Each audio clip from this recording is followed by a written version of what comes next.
All right. Sorry. Orange Cat's here. He's very excited. He is, hold on, very excited about his new emoji for all of the cat spottings. He's very excited about this. So he's also much larger than I seem to remember. He's like taking up even more of the desk. Hello, Videv. I'm losing control of my stream because of this cat. Okay. Guys, we're gonna be doing something a little different today. If it'll load up on screen, there we go. It is the cat stream. It is now. Ah, you're taking my headphones. Stop this. So for those who are who are not aware, because you're not on the Twitch platform, we now have a new emoji for the cat spottings, the cat sightings. That's now a thing. Available to all, though an upgraded version for subscribers. So there's a new DLC. Welcome, everyone. I'm Pastor Druski, if you are just now discovering the channel. We have a brand new DLC to check out on Stellaris, the Infernals DLC, the final installment of the Season 9 package. And I'm quite excited to check this out along with you. I do have an unhealthy amount of hours already logged in Stellaris to the tune of about 4,200. And I can't even say I'm all that good at it. Like, basically, every time I play, I find myself kind of role-playing it. You know, playing not min-maxing, but playing what is, you know, according to this particular empire's, you know, ethics. And so I roleplay it, and as a result, it's not min-maxing, but I have fun every time. It is quite the game. It's been out for 9 years now, so thoroughly enjoy it. We're gonna check this out. We gotta see what's in the new DLC first. We're gonna look at this all together here.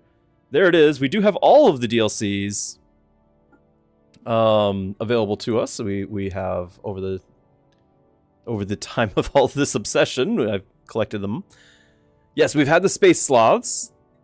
That's been a while, but we did play a game with the Space Sloths. Was it the Sacred Sloth Shroud Rockers? It might have been. Might have a couple with the sloths. I mean, it's kind of the channel theme, so we probably have more than one or two. Anyway, let's just have a brief look at some of what's available in this, because for a bunch of us, we haven't played Stellaris in a while. We're stepping back into it, and so we're gonna check this out. Of course, you got there are some updates along the way for even those, you know, the original ones. Like, all of these are kind of, the humanoid's kind of a catch-all, but it breaks down with into some others. There's a bunch of new stuff here. There's just a bunch of new stuff. I really haven't played much of the season. So even though I have the DLC, you know, I've got the Biogenesis, the Grand Archive, the what was the machine one? Was it just this one? The Synthetic Dawn was like the Machine Age, yeah. So I basically played a whole lot of everything up to Astral Planes, and I kind of dropped off a bit at Machine Age.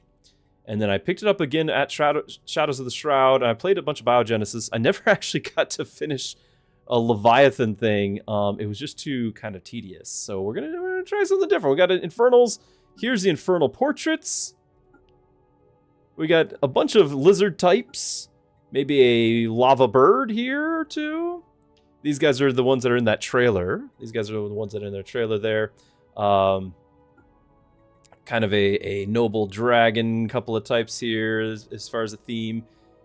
I'm not sure what most of them are going to be, and then we've got a couple returning recategorizing ones, because I do believe both of these, maybe not this one so much. Maybe he is new. This one I'm pretty confident we've seen before. But regardless, there's all of that, so we can kind of leave that on somebody here. We'll leave it on that guy. He's fun for the moment, because I kind of have an idea already on what we're going to be doing. But if you've not played since the Plantoids were added, that's the first DLC.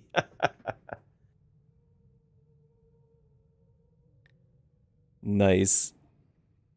Okay, so there's a couple new origins, and if the dev is anything to go by, some of us weren't even here when origins became a thing. So I'm not going to be able to go through them all. There is a few, but there's 2 new ones. What's really neat about these are one of my favorite additions that was not in the original game.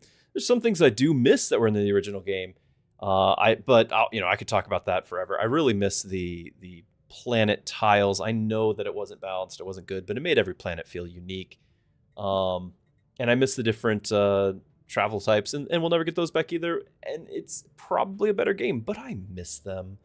But anyway, these are new things that I really do enjoy, and these are the 2 new ways that you can start. Each one of these basically kind of sets you on a storyline path for your empire that usually has just the biggest changes of anything out of your starting choices here. So this is what's going to determine who you are more than anything else. So we got 2. We got the Red Giant, where your civilization is at a crossroads. The Red Giant at the heart of the system is warming up their planet, threatening to cook them alive. Can they adapt until the cause is found and fixed, or will they decide to embrace the heat, capitalizing on these strange and perhaps unnatural changes? And in this, you would start with a volcanic world. To the surprise of no one, the Infernal DLC means that we're going to be able to use volcanic worlds as a living place, which no other unit type, no other empire type can survive on. So not only do you start with a volcanic world, it's larger than normal. You also have the habitability of volcanic worlds increase, and then there is going to be a story progression going along with this mystery of like what's happening with our star. Next up, we got the Cosmic Dawn. Your civilization did not rise, it was released. And as the stasis pods unlocked, they awaken to a world aged beyond recognition, yet all is not lost. Scattered beneath dust and ruin across the galaxy, their past endures, waiting to be rediscovered. So this is going to be much more of the archaeological side of things. You once again have a volcanic world. It's a lot smaller, but you get these stasis pods, which are interesting. You have a negative 600 pop penalty, but as you start unlocking these stasis pods, you actually get most of your pops back. You get +5 of these stasis pods. So that's 500 of the 600 back, and +1 district for each, which means you actually end up with a equivalent to a size 19 planet, which is also bigger than normal. But again, you're going to have this situation of deep excavation, and you're just going to have a storyline going along with that. So that's very interesting. And then as you go along, there are new government types, civics rather, not government types, but civics. And make sure I might have skipped one along already. And in fact, some of them, I think you have to have a xenophobe for one of them. Might not be able to pick them all out. I know this one's new. This one blocks your synthetic ascension, but what it does do is it gives you living metal, and you can have it on your planet, and it gives you like unique components for your ships. The galvanic synthesis. You're going to be able to build special armies, special planetary decisions. You can build off-world expedition hubs, which we can highlight to see what those do. They're going to give you volatile motes and more living metal. You're going to get turn energy credits into living metal and volatile motes. And what you're going to end up doing is your ships will start using, instead of alloys, your ships will cost living metal with the technologies. If you start equipping this regenerative armor, reshaping projectiles, that sort of stuff. So that's very interesting. Changes your approach probably. Let's see. There's a bunch of things that are still relatively new to me as well, that are, because again, I haven't played every DLC extensively. Planet Forgers, you can now terraform volcanic worlds, and of course you get an additional habitability. So if you put that together, instead of like a 60% habitability, you're at 100% already. Also, volcanic worlds get +3 max districts. You can make this forge thing, which lets you turn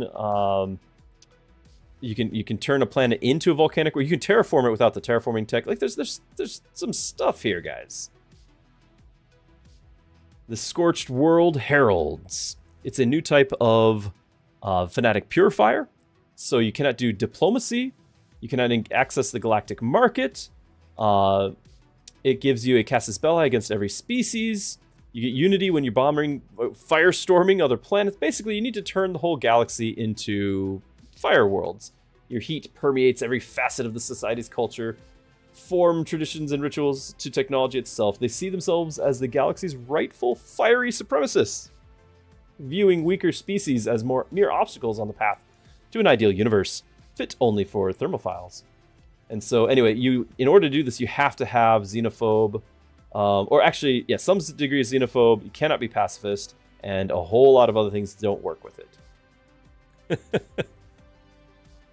But yeah, this will be like converting worlds to volcanic worlds too, I would imagine. Now, a lot of these, you can't, once you select them, you can't change out of them either. You're committed. You're committed. And there's a bunch of other things that are generally new-ish, but I think those are 3. Maybe there's variants as well if you have different government types, like Gestalt and everything. But that's just kind of an overview of those. There are some other traits. The thermophile trait in general means that your population is going to use alloys as an upkeep.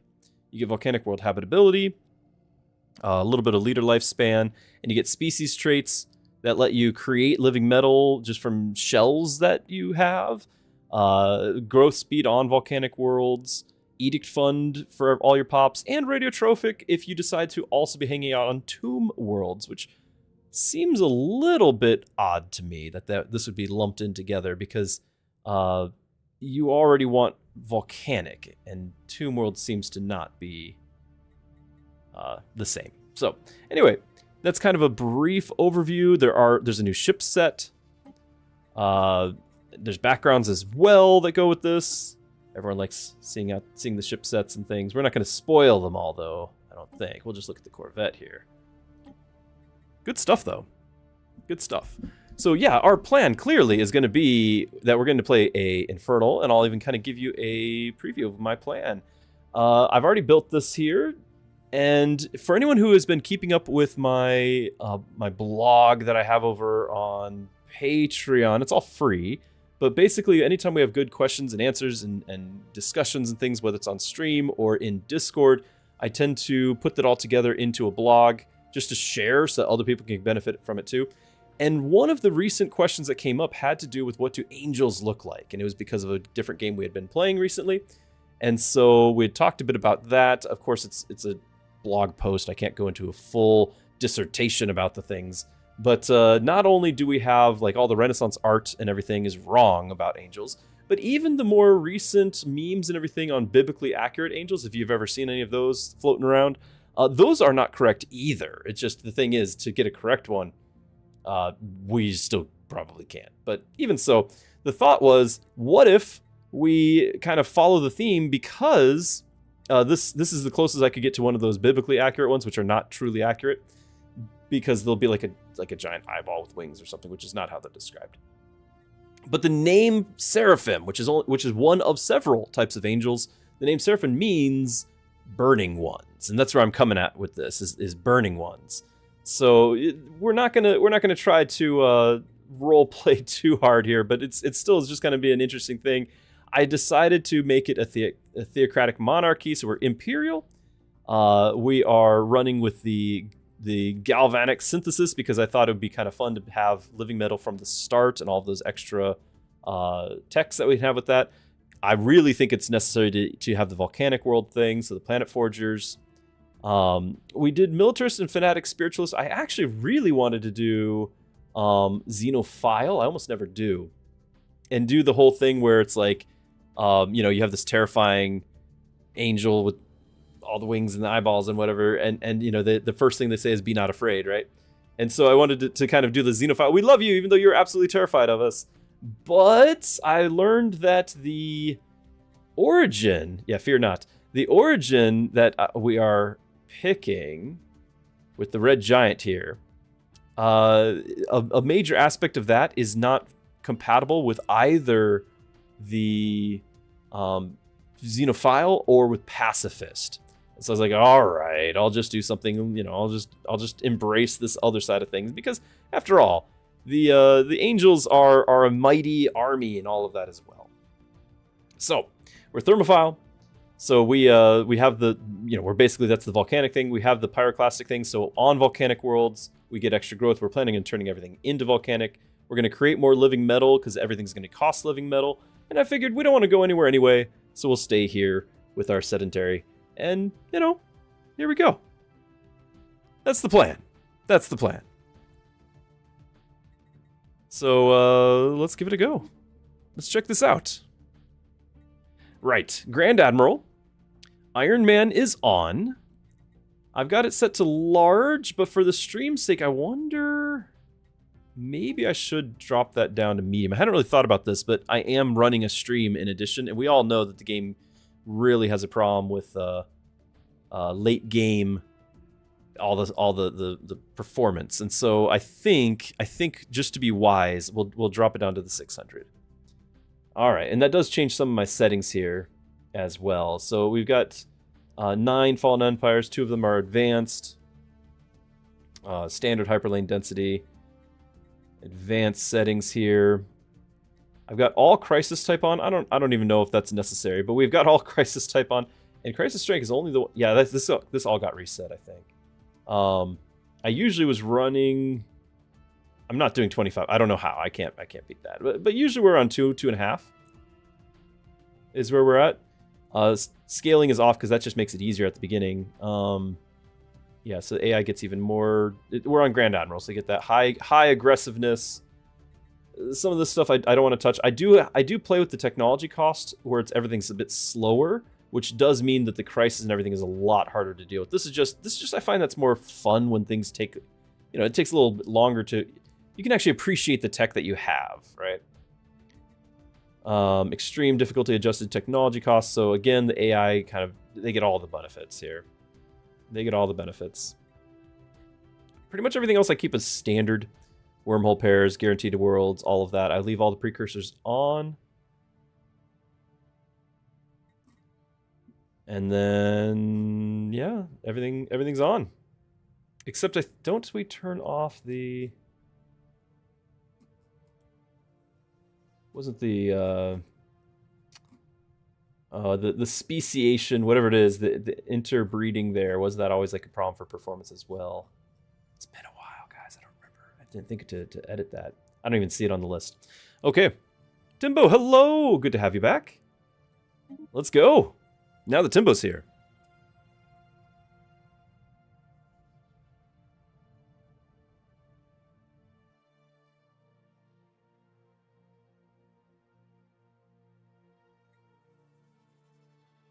I have a new orange cat emote for whenever he's spotted. And he's currently laying on my arm. Only works on Twitch, though, sadly. All right, I've not read this, so here we go. Origin Red Giant. The truth comes slowly, then all at once. Our star is entering a phase of rapid and anomalous evolution. Its energy output has climbed beyond all expected parameters. Spectral shifts indicate erratic convection patterns, and its fusion rate appears to be increasing without a corresponding loss of mass. So far, we have evolved in concert with this warming, but basic biological evolution has its limits. If the changes underway within Divine Light continue, the world we call home will burn.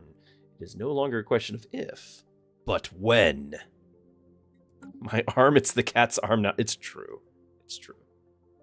All right, so we've got our throne. We've also got, looks like they gave us some nice alloys to begin with. Of course, I think everyone is fed with alloys.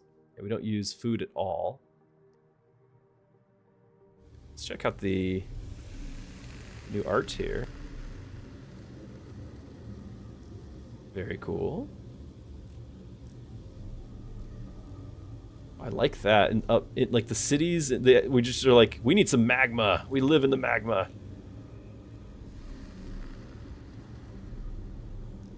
Pretty cool. Of course, we live on a molten world. Or volcanic. I guess before they were all molten, now they're volcanic.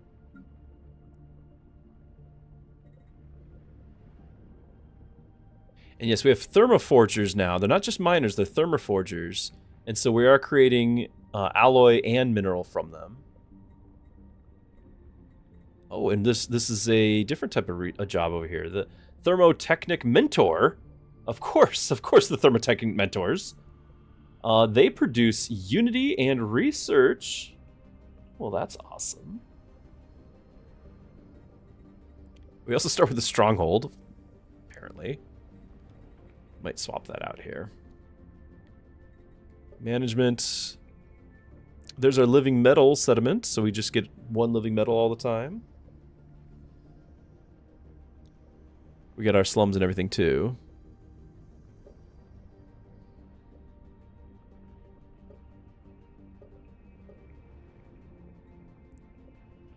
As this is the living metal guys. They're not affected by morale. Lots of morale damage. Double regular damage. 125 collateral, 500 health. Okay, okay. So we've got a specialty guy. Not that we really use armies. Hello, Mrs. Druski.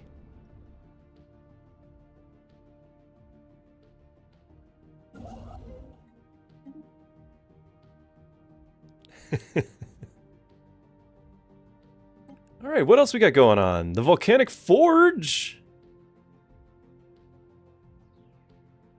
So we can make a building, 2 different buildings. This one costs, that must be an upgrade of it. Yeah, that's the upgrade. So the basic one, thermotechnic mentor jobs.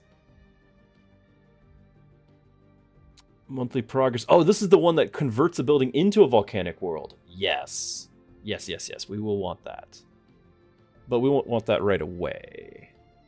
Of course, none of these are really required. I'll probably pick up the Unity one. We don't really care. Maybe we should just pick this up right off the bat. Depending on, like, we could basically, we could just gamble that we're going to be finding non-volcanic worlds that we're going to colonize just right away anyway, and then we immediately build the forge. So, like, that's the gamble. We didn't get any of my normal starter ones where you get, like, growth speed or anything like that you're looking for. Okay, so we could get science. The other thing is, I don't know how aggressive we want to be. I picked some aggressive traits, and that's mostly for self-defense reasons, obviously. It is Grand Admiral, after all.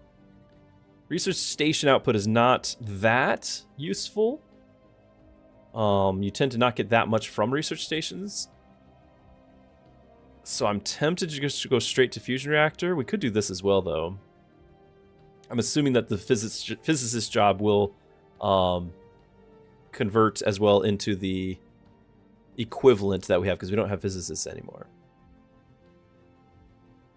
Ragabogging early Stellaris just makes you want to play again? Send help? I know, the best part of every... And this is true of just about every 4X, right? The 4X genre in general. Just starting out, it's the best part, because you're just... You are just... It's the galaxy is our oyster, right? Like, we can... There's... Anything could happen. The exploration, you know, the potential. It's so good. These are not, none of these are like that great of starting choices. I'm just gonna go kind of science here. We do have Dorokush as our head of research. I need to check our guys. Nobody is a genius. They're just kind of workers here. They only work here. In fact, nobody contributes anything. Oh my goodness. We might change out our Minister of State, at least. He's younger, too.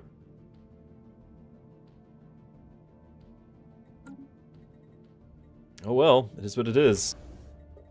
And build another science ship. Get this guy rolling. Just checking out our... You're gonna see me click this a lot because I hold Alt for my push to talk, and that's also the ping thing, which I guess I can kind of use to show you guys what I'm talking about. But it's not my intent because I want to also just move the map around. Okay, so we've got north and south, it looks like, as far as our exit points. So you always want to go straight towards the bottlenecks and claim them. Backfill later. And I believe, unless we know of any policies or things we want to do... Centrifugal siphoning? What is this? Powerful centrifuges help partition liquid alloys such that they can be recomposed into living metals. So, alloys produced per metallurgist minus, but that's a ton of living metal. Wow. I wonder how much we're going to end up using if that's what they're going to do. Wow, okay, so I'm not going to do that right away, but that's impressive. Growth compounds. This is going to use living metal, and it's pop growth speed. Okay. Well, that'll be one goal to have. Yeah, that is crazy.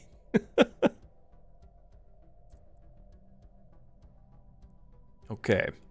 We are spiritual, so the robotic workers are already outlawed. I don't mind keeping my borders open, but we might change our first contact even to proactive. Fear not. Be not afraid when the Seraphim meet you.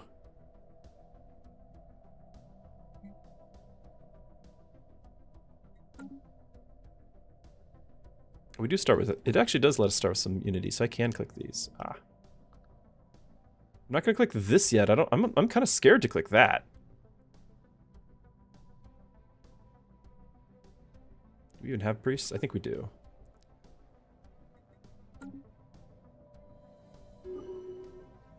That's right, these core focuses and everything. Oh, I'm gonna switch that to...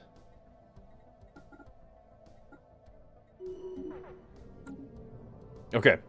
We have long thought of Divine Light, that's our star, as a typical red giant, but recent analysis indicates that its size and radiation emissions are increasing. These changes are already having a measurable effect on our climate, and the population is growing alarmed. The trends show no sign of stopping. If our species is to survive, we must investigate the cause of this phenomenon. We need to keep calm and downplay the problem, or investigate quickly. Let's, you know what, well, actually, we can see what happens here. So we get Unity. Find the cause. Oh, they do set the approach. Reassure the public or find the cause. We get all sorts of Unity, though, every monthly. Yeah. The public, they don't need to know. They don't need to know. We got Arid World already. Now, I do remember reading that you don't necessarily start with volcanic worlds nearby, but it does start with arid ones, which are at least like a 60% hospitable. So we can do that. And then, again, I haven't really thought to what we're going to do here. I don't know if there's been any modifying changes to these with the... Like, I don't know if this changed any.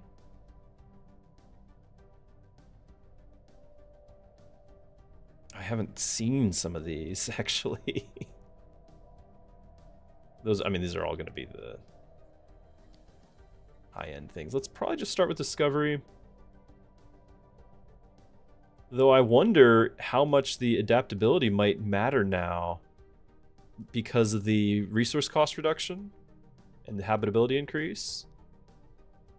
That might be a thing. I kind of doubt it, but it might be a thing. We're going to go Discovery, map the stars. Council agenda available. It's just, I still view it as like a really nice jump start to everything. Getting the discovery chance, the chance for anomalies, the hyperlane detection and everything. I think it's very nice. And we did get our heir.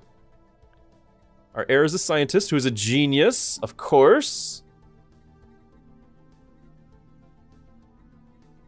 You have a new leader here.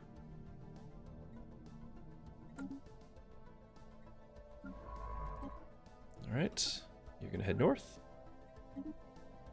And we're gonna just go ahead and build our next one. Because it looks like we're gonna have to split southeast, southwest, and who knows what's gonna happen up here.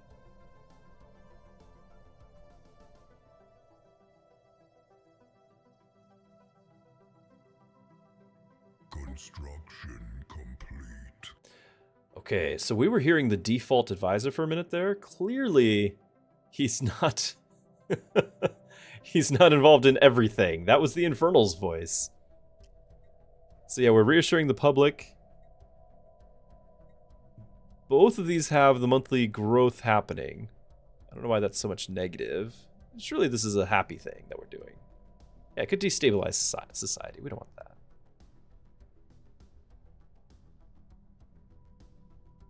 So what's going to happen on our star?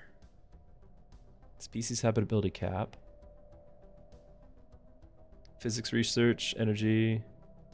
So we're going to get a lot of physics and energy.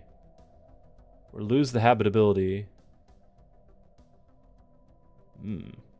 Alright, we got some ancient signals though. Picked up a series of strange electronic signals inside the system. Preliminary data shows these transmissions might be thousands of years old. Our crew is keen to find their origin, but it's going to take you 900 days do that later. That is a not now thing.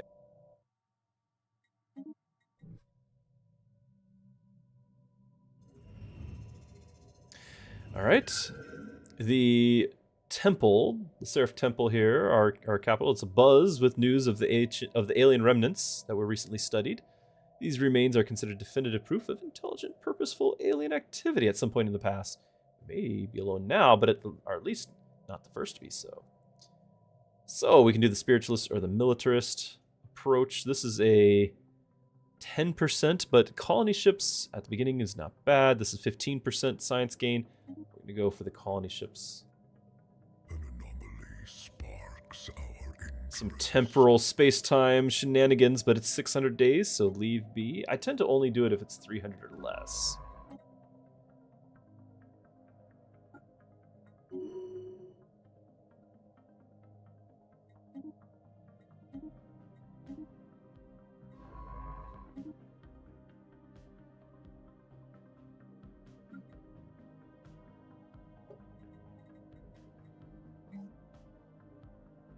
Ooh, off-world expedition hub.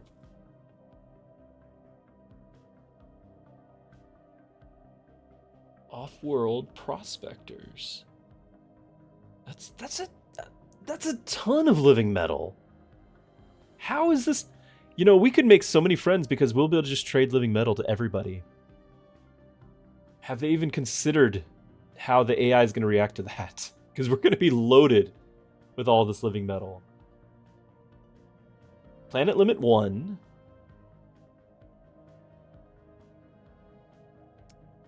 Okay, we'll get that eventually.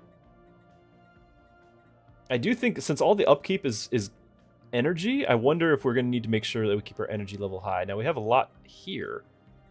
I wonder if that's like my first thing to build.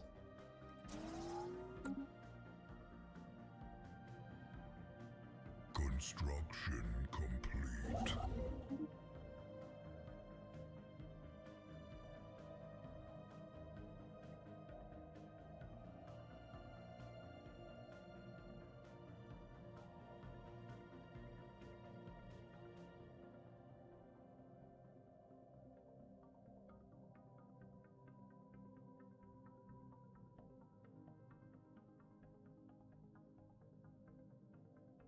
Construction complete. Wow, we found something. Further investigation. Another 900 day. Jito! A game you like! Now you can't continue Hogwarts Legacy and must watch. Yeah, we got new DLC, the Infernals. It's live, it's here.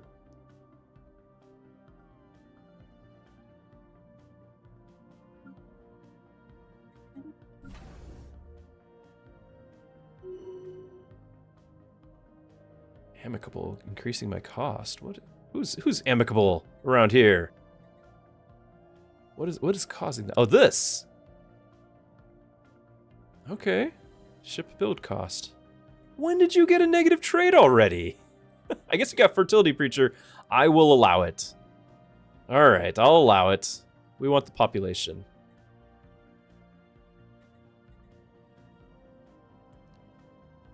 First play. Yeah, this is oh, you're asking Gito, and you're asking about Hogwarts Legacy. Fine. My kids actually just started that. Hey, we found some exotic gases. Get our survey speed increased. Survey says stellar tunneling. The truth about divine light is stranger. Stranger than we imagined. Ongoing investigations have revealed a twinned pair of subspace tunnels deep within our star. One of these channels is hydrogen-rich material directly into the outer shell, accelerating fusion and increasing helium production. This should drive core compression, but the second tunnel actively siphons energy, counteracting the process. The result is the expansion of the star. Initial telemetry from both subspace tunnels suggests they connect to multiple endpoints scattered across the galaxy. Our survival depends on investigating these as soon as possible. Hello, Nguyen. But Ev, you're checking out Surviving Mars. They did the whole new re-release. Yeah, you need to give us updates. I played the base game quite a bit, loved it. Just wasn't thrilled to re-buy it. But I was kind of excited about the re-release. So we need to investigate 3 of these locations. Situation log updated. All right, what do you got? Oh wow, there's a lot. And they're all around me. Okay. All right. Well, let's make sure we secure all of this territory. Make sure we get out to here and here. Let's try to see if we can't secure all of it, because I'm going to guess that these are going to be important areas for our storyline. It's always a shame when some fanatic purifier owns the star you need to finish your quest. What race are we playing? We are the Seraphim. Because you might recall we had been talking about angels recently, and the name Seraphim literally means burning ones. So I thought that was appropriate.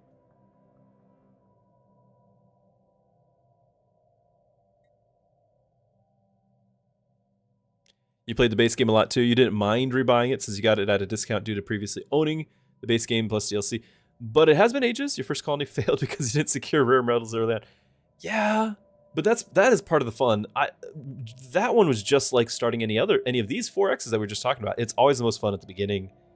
Honestly, I even have with Surviving Mars, even before you get, now I don't know how it is like now, but before your colonists arrive, I like that part a lot. Building and preparing for the colonists was more fun than managing the Sims and keeping them happy. Like, I was Gito, you're thinking about buying Europa? Yeah, I thought about it too. Then I was like, well, it's probably too big to try to stream. My learning curve would be too much to really try to stream it with any sort of aptitude. But also, it was just a whole nother thing to get into. I couldn't. But it's really highly rated though. Really highly rated. Hey Flan, good to see you. Council agenda ready. Yeah, we're gonna chart the unknown, I think. Maybe those anomalies.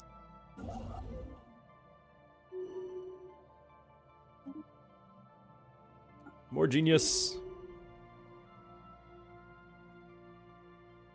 Timbo asks, what's my pastorally opinion on aliens?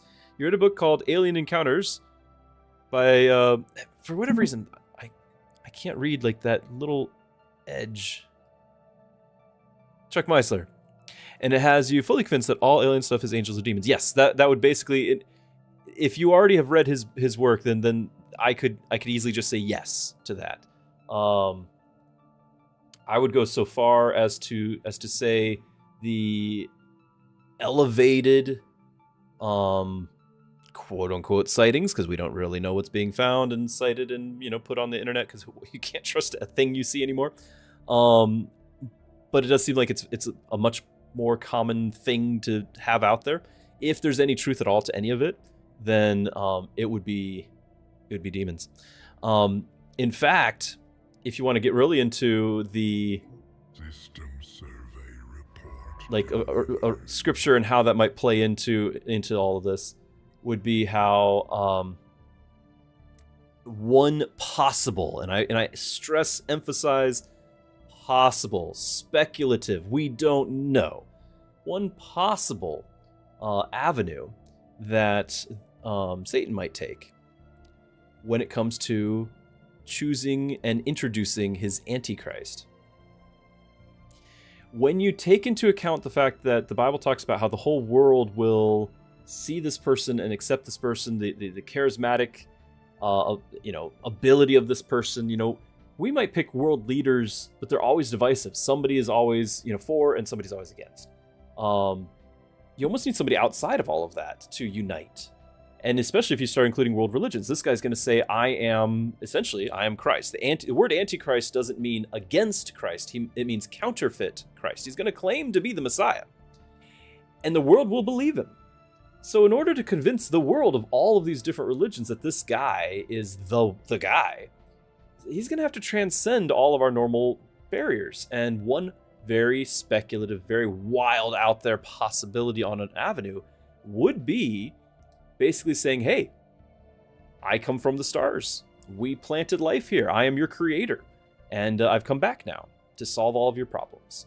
Now, that's very much a sci-fi, possibility. I'm not trying to say that that is actually what will happen, but it's within the realm of possibility given the fact that we actually have a majority of people now convinced that alien life is real, as opposed to a long time before when it was all like you'd be laughed out of town. And so with that idea that it's real, as well as more and more people looking at, how did we get here? These things don't line up. How does life come from non-life? All these things, something must have started it. Where do we go? And then you look at all the religions, they all have a messianic figure of some sort to varying importance. Christianity obviously has Jesus coming back, but every other major world religion has a messianic figure of some sort. He basically can say, hey, that's me, for all of them. Now, that would still be demonic, but he could be using aliens as a cover story. Wildly speculative. I don't put, dogmatic stock here in this, that this has to be how it plays out. It's just our society has gone in such a way where that's actually plausible.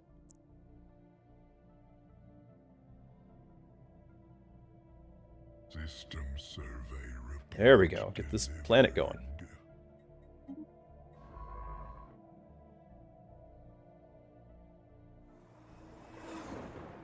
Oh no. Situation log This is the updated. worst. Why do you have to give me this one? Okay, so we've got the rebel faction here. They must be stopped. Or we can learn to forgive them. Nonsense. They must be stopped. Situation log updated. Of course. All right, we're gonna have to start working on our fleet. I don't want to spoil. I guess I'm not being dramatic enough.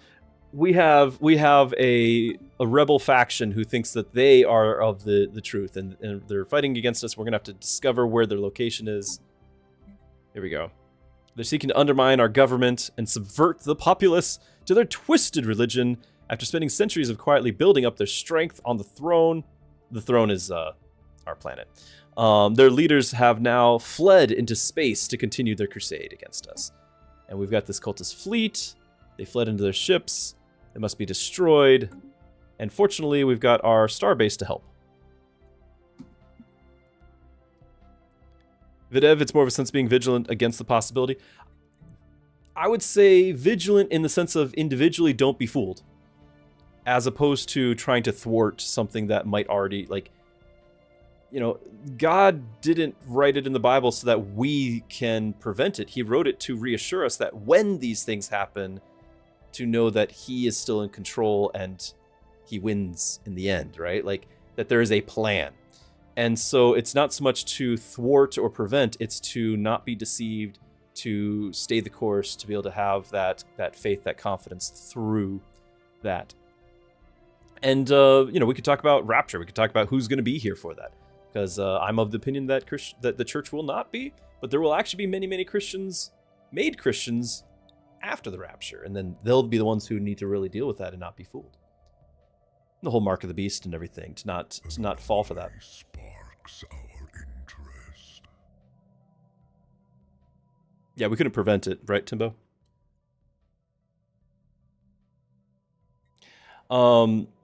Yeah, 600, I'm not even bothering to read it. Sorry.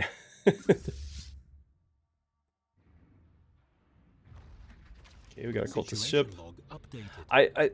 If we get anywhere, I can't dramatically read everything. I'll stick to the story of our main guys. Wow, everything is huge. Okay. Zergan Time says, if I get a hero unit to fight the rebellion, you think Saul might be a good name to rename him? That particular reason for that. But yeah, on the individual level you meant. Since what you understand your faith is that it's personal on the individual level. Not for someone else to judge you upon, but more how you make peace with yourself to go through life. Yeah, so yeah, the faith in general is going to be my faith, especially if we're talking the Christian faith, my faith in Christ, is between me and him. It's not because I was raised in a Christian home or in a Christian community or in a Christian nation. Like, none of those outside the individual scope matter when it comes to your faith. And so, you know, when it comes down to it, my parents' faith will not carry me through. Construction complete. It's what do I believe? What do I believe about Jesus, about the cross, everything there?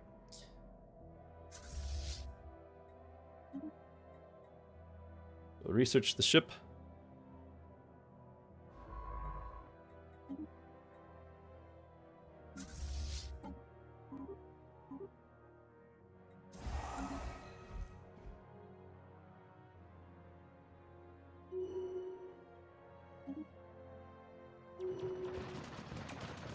Trickster, keep our stuff alive. All right. Oh, I didn't realize we get items now for this. So we've been making arrests. We're gonna pursue the terrorists. They're running away. We got a specimen. Okay.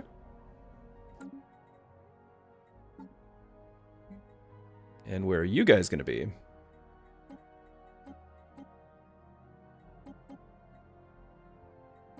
I have to turn the other one off.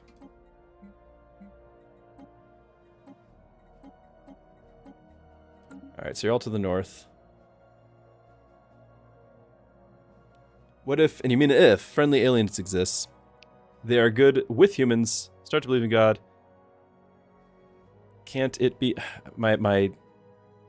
There's like this little meter thing that I can't get past. Can it be God created them too? You know, it's a strange question. It's actually not all that strange a question. It comes up quite often. If you go back and look at the Genesis account, though,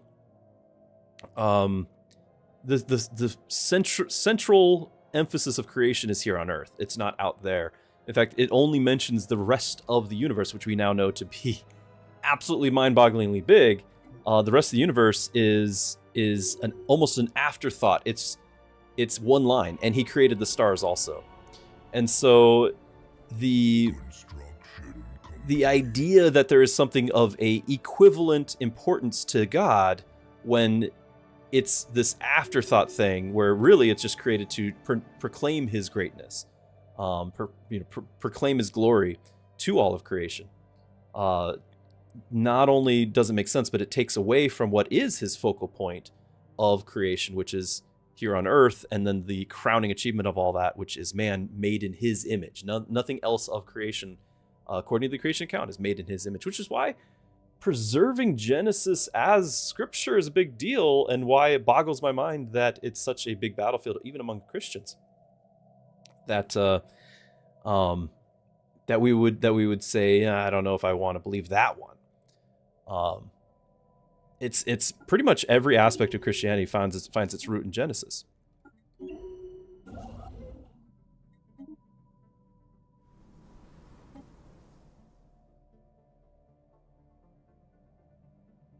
Okay, that's a lot of alloy, and I just spent a bunch. We are going to need to start working on that. So this is going to only create a little bit of alloy, but it is nice to have some. And this still uses mineral to make this. Okay, just checking.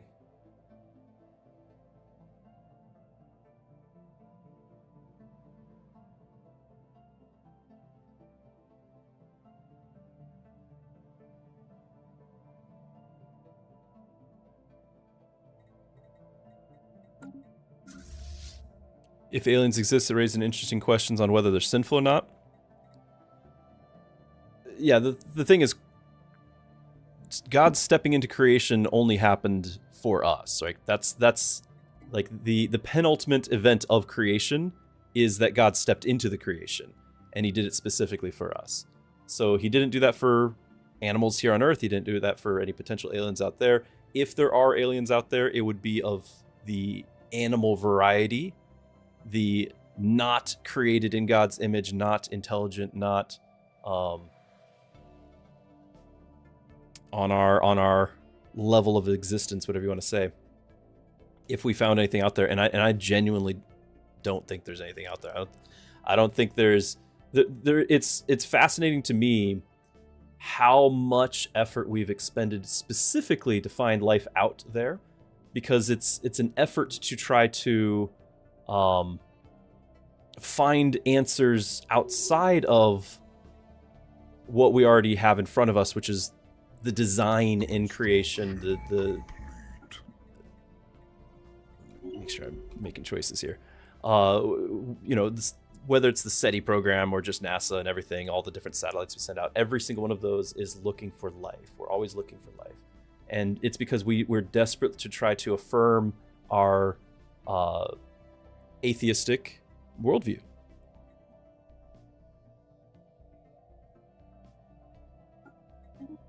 Surely we can't be the only ones out here. You know?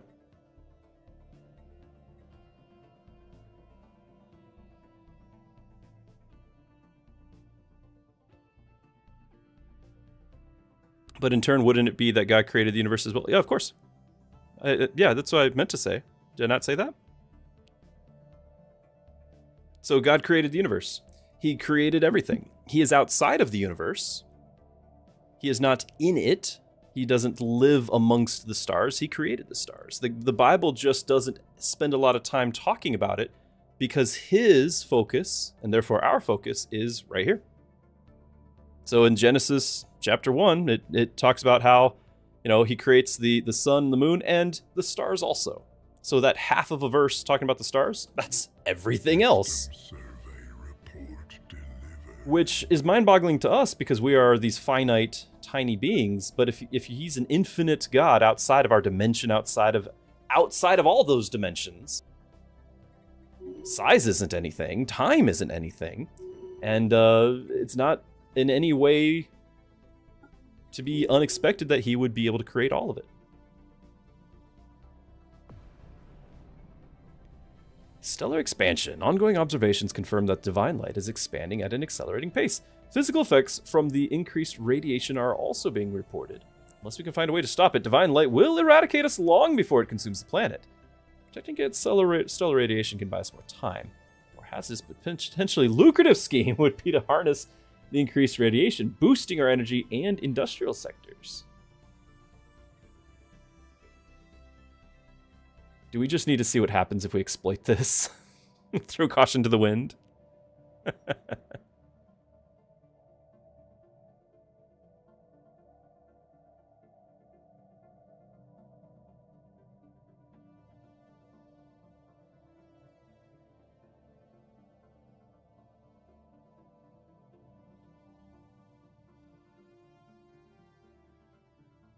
Rastakhan, when am I planning on playing Super Fantasy Kingdom again? We just played it yesterday.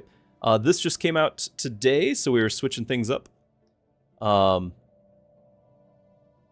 I'm not done with it. I'm not done with it. We're gonna see. We're gonna see.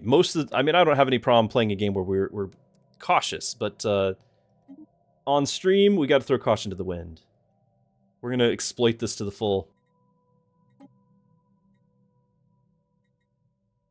There it is. So research that.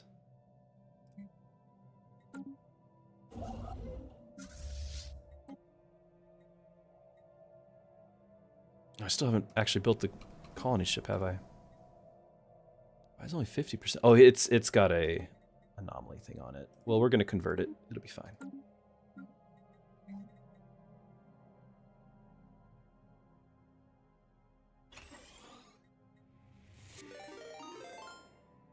Blood Flag, good to have you.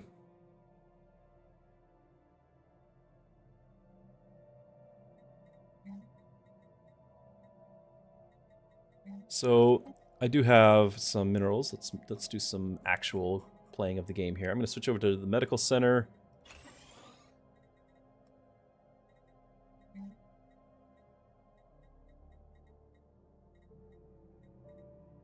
And we might just build a city district. Crime, though. Crime. Oh, it's because we just don't have jobs? Maybe.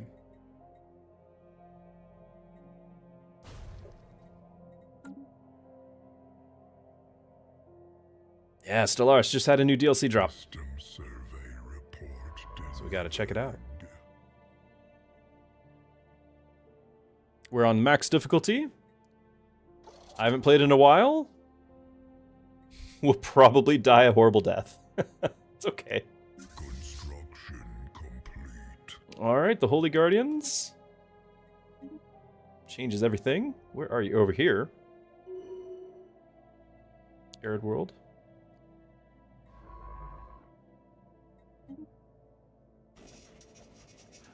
More things to do. The fungal emitters are fun, so we'll try to identify it. An anomaly sparks our interest.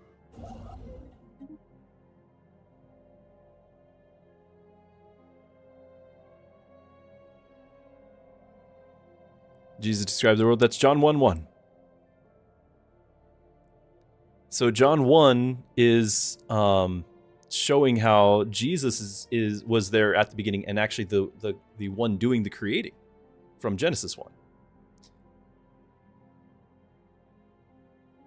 No, you got it. John 1:1.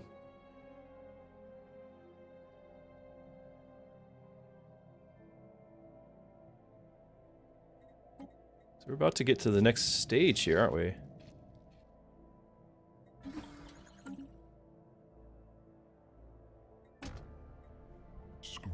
Food. Not using you. Probably end up selling that. System survey report delivered. Okay, so I hesitate. I'll send you guys over here first. These are all hostile things. And I still want to make sure I get my bottlenecks.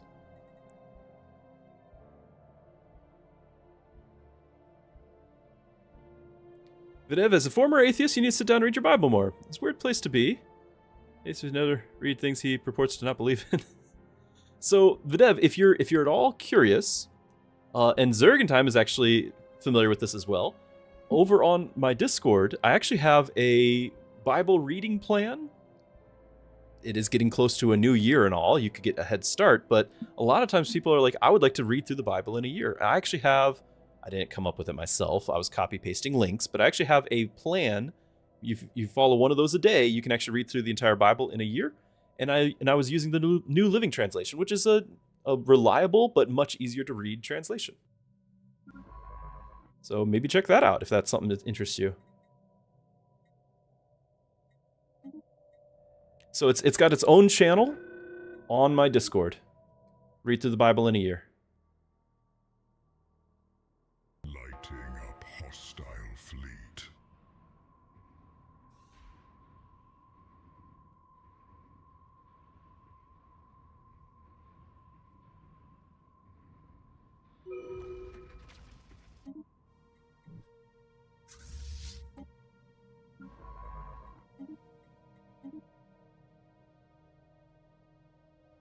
John Piper, very intelligent man.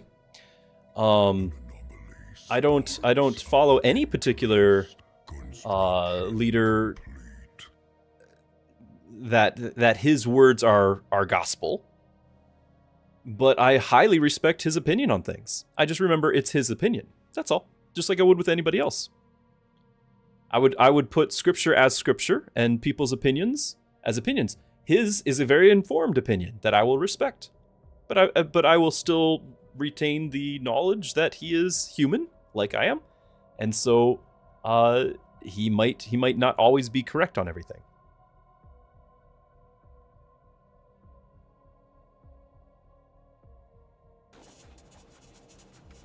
The fungal trail. Project complete.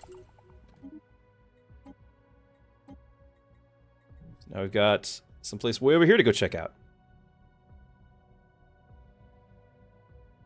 Gito, if you're curious, Gito, the offer still stands. You read through the Bible in a year. You know, what do you got to lose?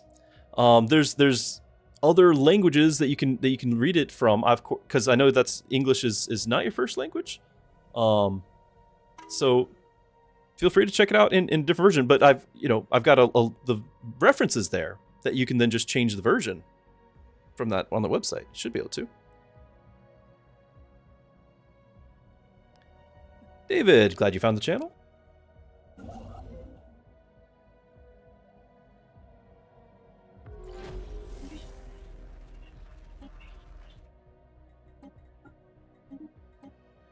Found somebody. The They're already gone. spark of civilization has reached a new world. An anomaly sparks our interest. Special project complete. You an altar boy? The things that we learn and understand as children are not necessarily through the same eyes that we have now that we are adults. Like you can read with understanding for yourself. Like I was just talking about, the faith of your parents is not your faith, right? Your understanding is not what they. So reading it for yourself, now that you are older, now that you have wisdom and maturity, see if it stands on its own. It's got nothing to hide. Scrap inspected.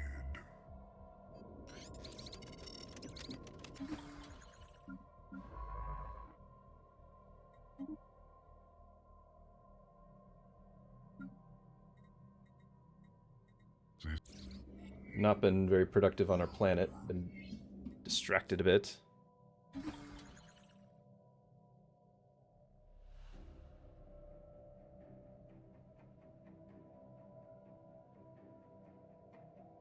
My mouse caught some speck of dirt and it's like grinding, but the cat's still on my arm, so I can't clean it.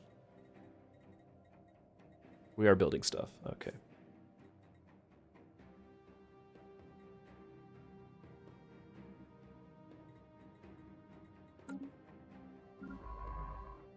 Wow, that's a fair amount of research there. So this must be one of our stars that we need to get to. In a Savannah world.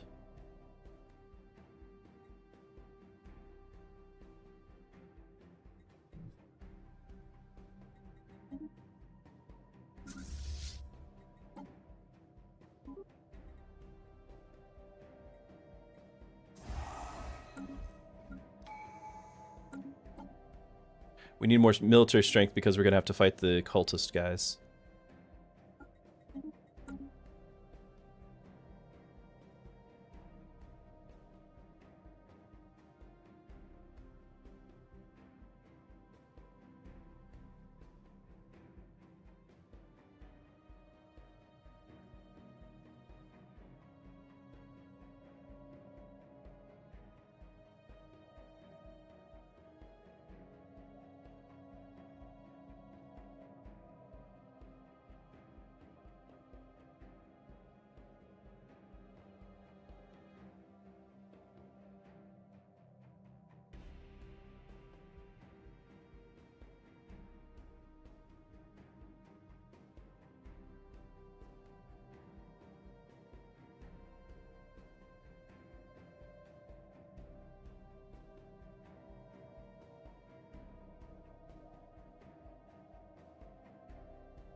I am trying to look that up, Jito.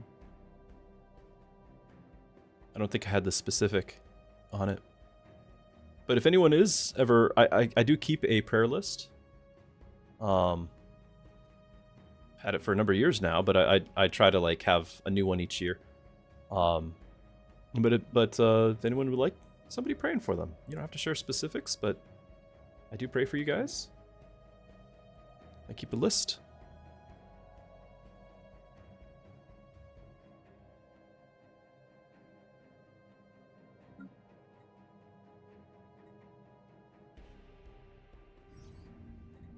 Subspace scarring. Okay, so this is our triangulation. Astrometric scans around Regular 5 revealed unexplained subspace scarring. While there's currently no exit point at this location, a past tunnel may have opened in orbit around this gas giant. The data has provided physics insights that could be applied to other areas. In the meantime, we'll look elsewhere to determine the source of the subspace tunnels at work in our star. Okay. Desert world. We got some planets.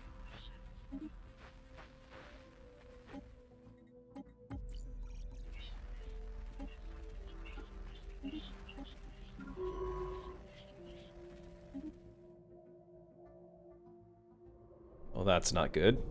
I was hoping to not meet anyone just yet. Of course. Alright. Yeah, we gotta get here immediately. I have to.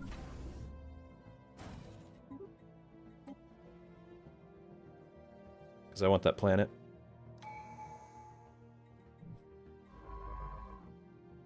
We're going to get out here and research these projects just in case this is hostile.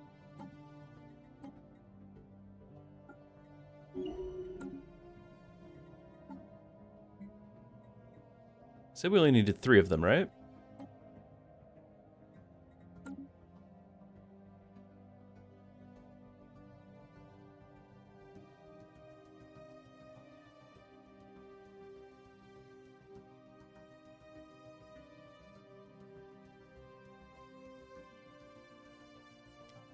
Yeah, I think God gave us intellect for a reason, so that is a perfectly fine approach. On the front of surviving Mars, you're preparing for your first colonists. Get your rare metals and metals. Train tracks. Train tracks was after my time. I'm not used to when those really come in.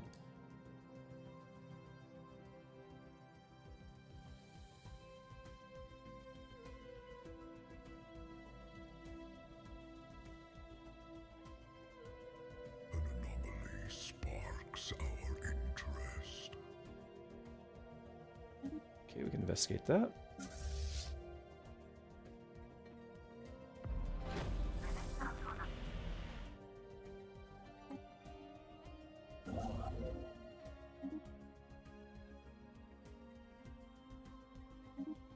Wow. Running out of influence already? No way! Ah, we missed it!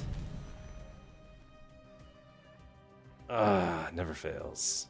Okay, so no size 21 planet for me.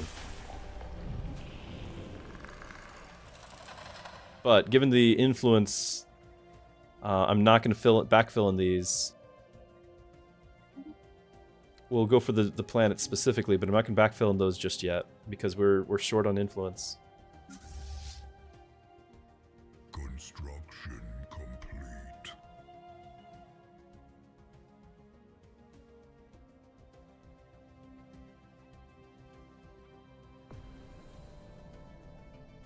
Divine Light has claimed its first major victim. No, we lost a planet. The raw materials still exist. They now lie beyond our reach in the fiery depths of the star. Was that the +10? I bet it was. Whether the immediate economic losses provides a frightening glimpse. Oh, you can even see.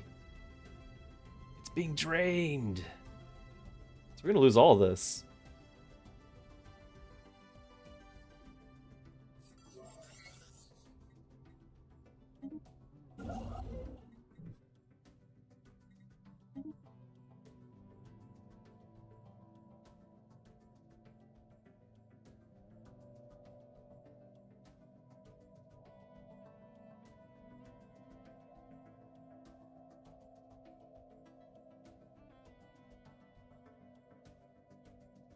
Yeah, that's a good way to present it, Timbo.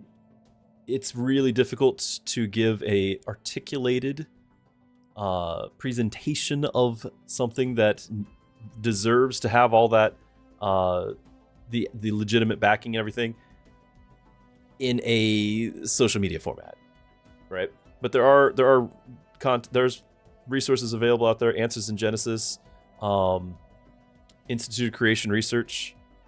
Just a couple off the top of the head.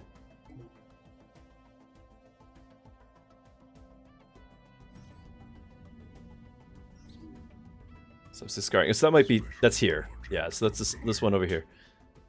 Also identified pockets of ancient scrap metal near the planet. They're orbitally locked into position and may be related to the scarring. Ongoing scans of these subspace fluctuations should help us to optimize the solar arrays around our home star. While this data has been helpful, we need at least one more survey location to lock down the present source of our problems.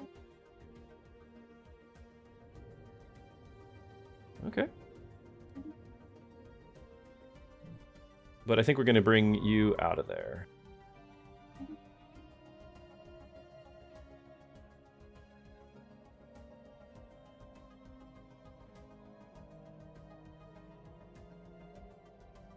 Yeah, Proximate. That's actually perhaps the most honest thing in one of these creation discussions that I've had.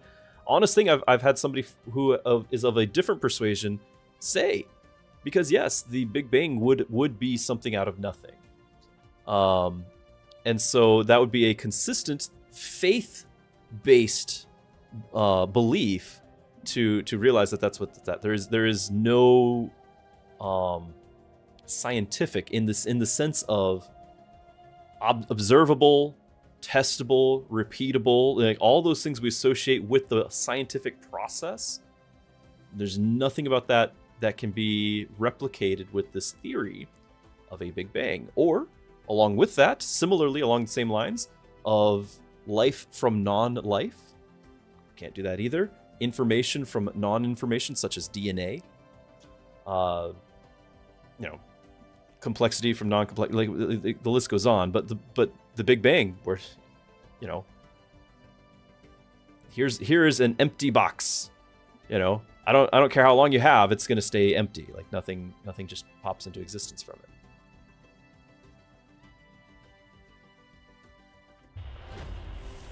So it's a faith thing, right? And I think like all I ask is that people acknowledge their faith in it, because there's gonna be a majority of people who will believe in that, but it is a belief as opposed to a rational,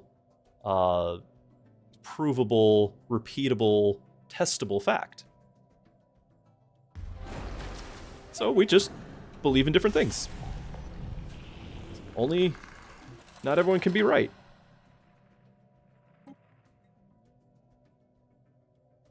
We missed out on another planet, didn't we? Alpine, though.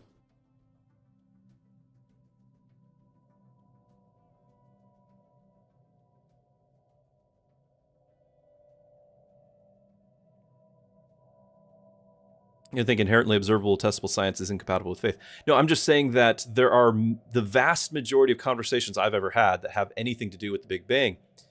People refuse to acknowledge that it is faith in something that if you cannot observe, test, reproduce, any of those things, you are taking it on faith.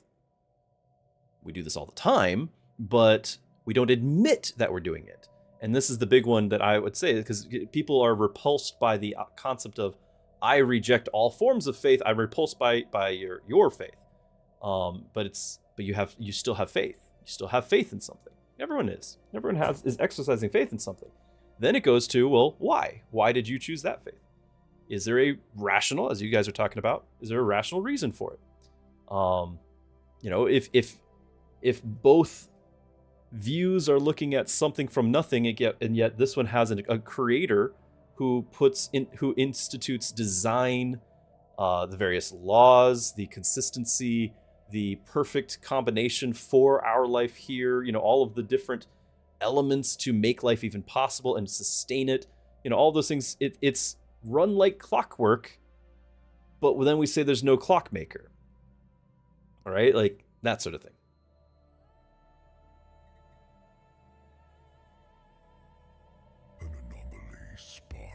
Our interest. I'm just saying, both sides exercise faith. One side has a real big problem with admitting it.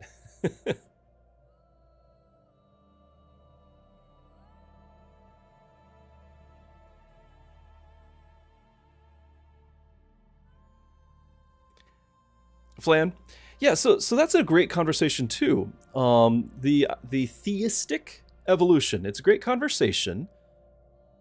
Similarly, one that people can take offense towards, and it's never my intent, right? Just like any conversation having to do with those who are atheistic in their approach. I don't want to offend. I just, here's where I'm at. Here's why I believe. I hope that you would believe that too. When it comes to Christians disagreeing on it, this does become a different issue, because it comes down to an authority question. Who has the authority? Does the Bible as written have authority? Or does man and what we believe that, the scientists are saying, even though there are plenty of scientists who say it's a young Earth, and evidence for that and fossil records and all that. There's a whole conversation there.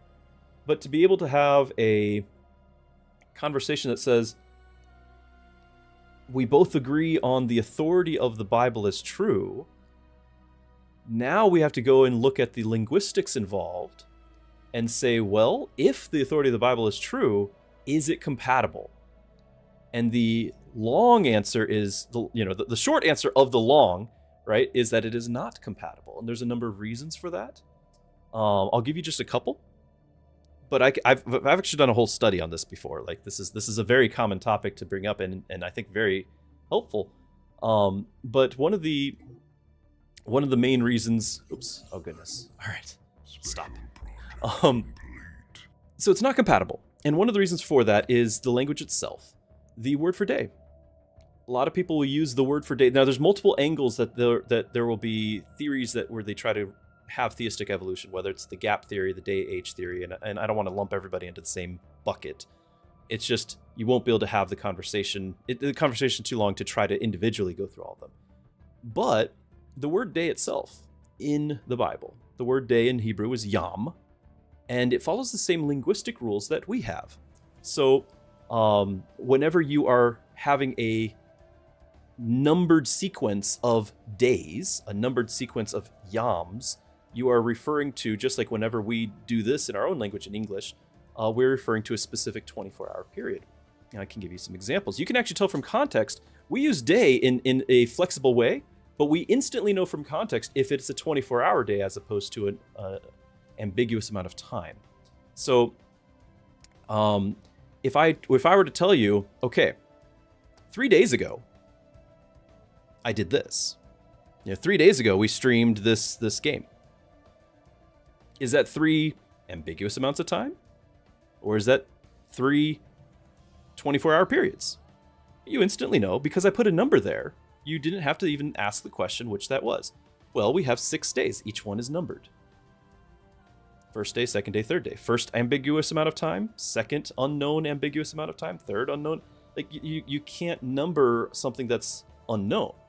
So it just doesn't work. They follow the same logic as that. But, you could play this context thing a little bit more just to further emphasize the point.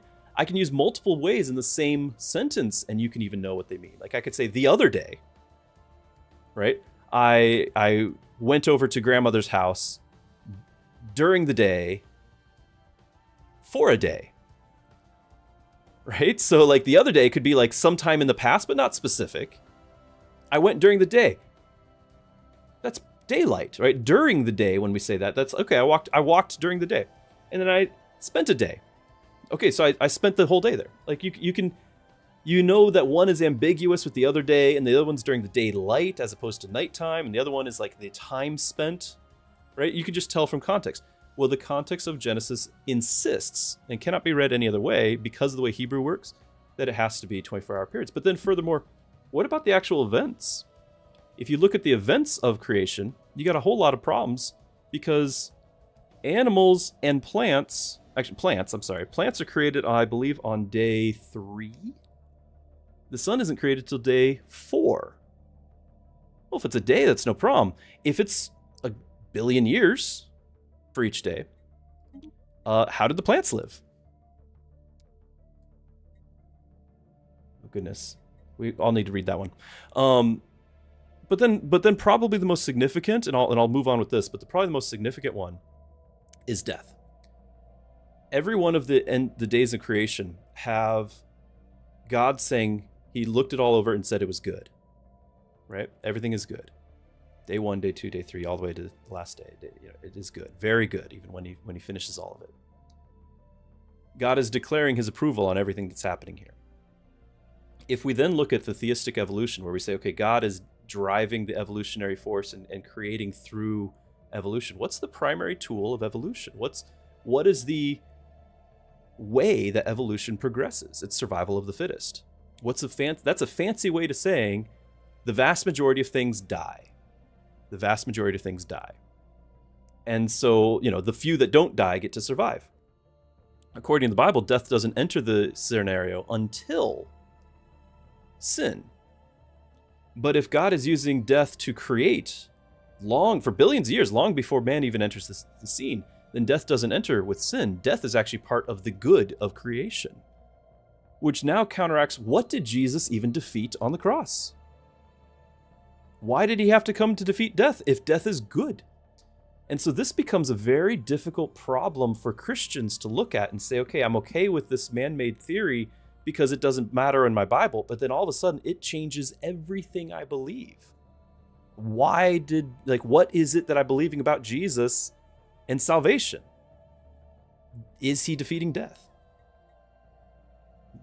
At that point, the theistic evolutionist cannot say for certain what it is that salvation accomplishes,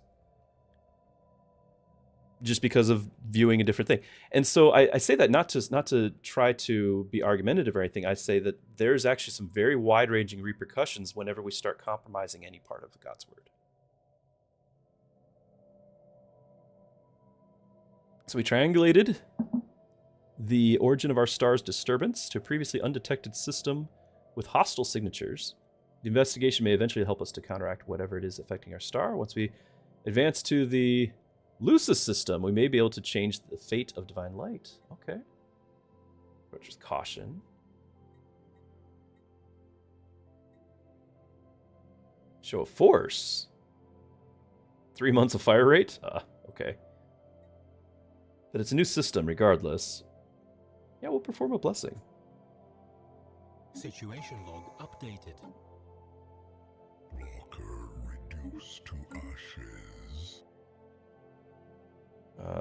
Who was reduced to ashes? Where is this new planet? Oh, right there. Oh.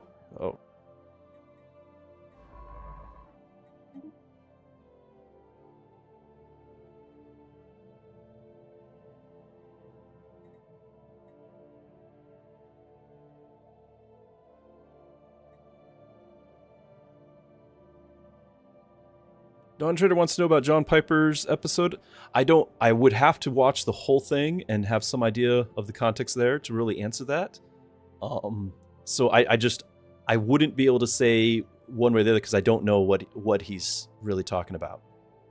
Like I would want to do it justice out of respect to him to know what he's talking about first. Oh, the first colonist. Oh, goodness. No, actually, it's almost done, but it's not actually done. I don't know what that was.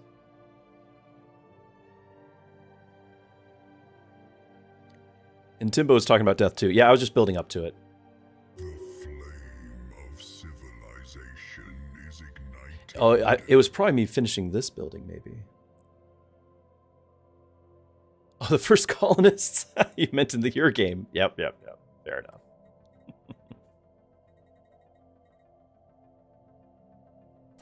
All right, we do want to make sure we keep our minerals, but we are using a lot of alloys too. Like this is just, it's weird.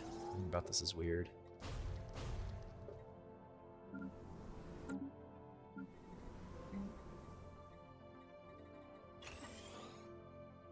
So energy from jobs, fair enough. You'll be my energy world.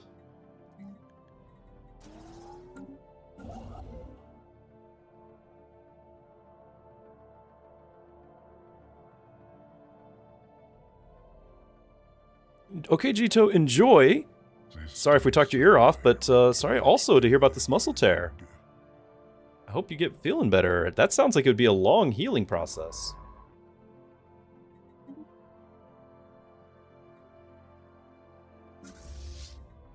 System survey report delivered.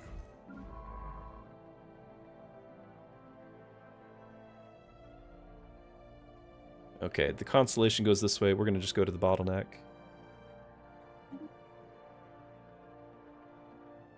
Fourth time in 15 years, same spot. I am sorry. It must be one of those where the way it heals just leaves it vulnerable to do it again, I guess. I am so sorry to hear that, though. Be praying for your recovery.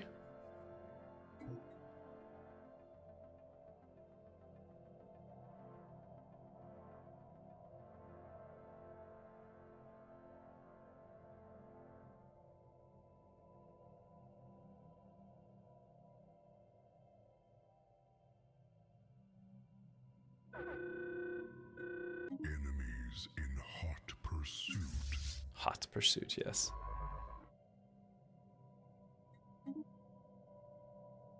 Construction complete.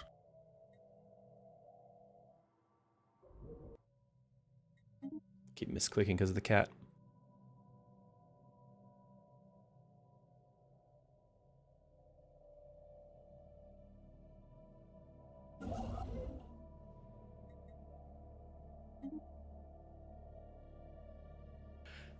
This is your favorite portion of that episode of Piper. You have it on your whiteboard at work. It's a basic riddle of the universe. Sorry, I've got to like move this to be able to...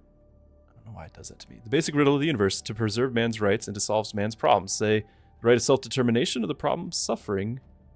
Or the basic riddle of the universe of how an infinitely worthy God in complete freedom can display the whole range of his perfections adequately for all to see, and if they will, to worship and enjoy. Yeah, that sounds like Piper. And in the end, I almost certainly will agree with him, but it's one of those where it's like, I have to stop and think about that quite a bit.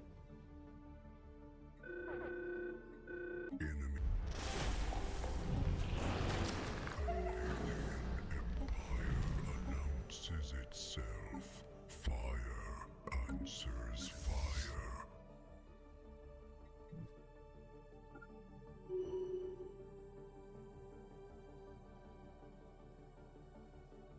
We have had over on Discord, it might be of a similar discussion, just using different terminology and everything. Over on Discord, we've had a lengthy discussion. It's been a while now. I was actually probably going to have my next blog about it, but a discussion on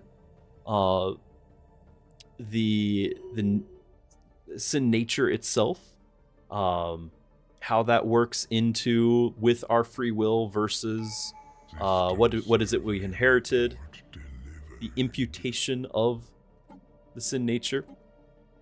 And so it sounds, maybe that's similar in that from that perspective. That's coming from like man's perspective of, the question being, because I would get asked the question, how is it fair that I'm born with sin? And so we got talking about that. I think it was a great conversation. I don't want to attempt to try to articulate all of it here, but I think it's definitely a question that people should go and check out that section over on Discord, and eventually, hopefully, I'll get it on my blog this week, but I don't know if it'll be this week with Thanksgiving and everything. Actually, going to survey that desert world. I feel like that arid world was supposed to be mine. Like, I feel like that was supposed to be my natural expansion, and we're right here.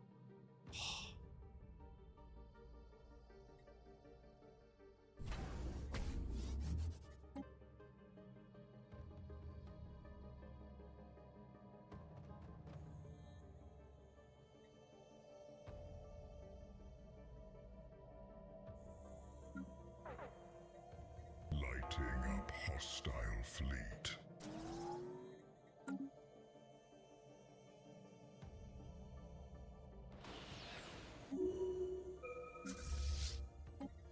Blocker reduced to ashes.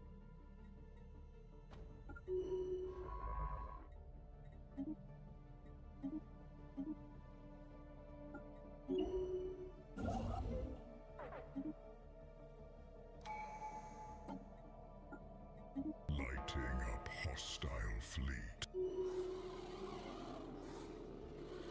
Take a closer look. Blocker reduced to ashes. Oh, do I need a troop transport?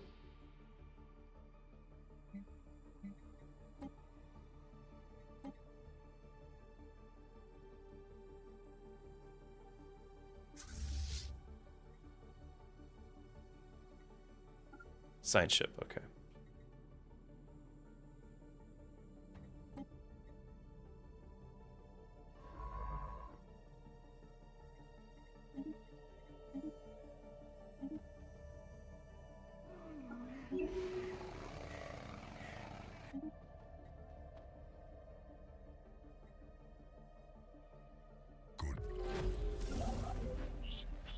Yeah, this is killing me down there. All that should have been mine. And now they're stealing my people. Survey report It's gonna be a short game, guys. Construction Oh, orange cat. complete. Construction complete.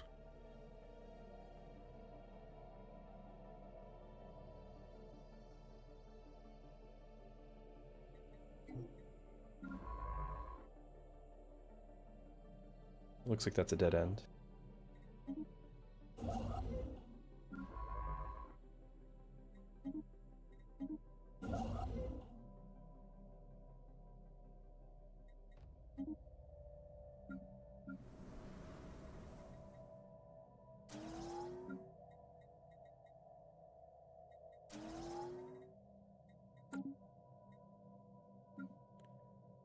Angry Giant. Okay, yeah, our habitability's dropping.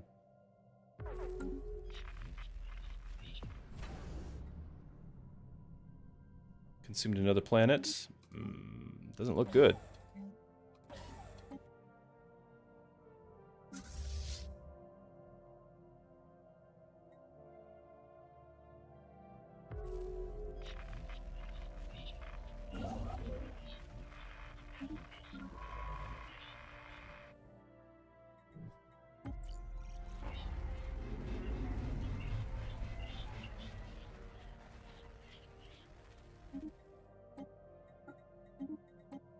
We have crime.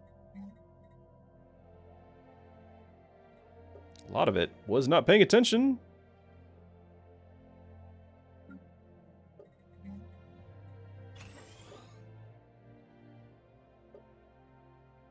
I can't click right.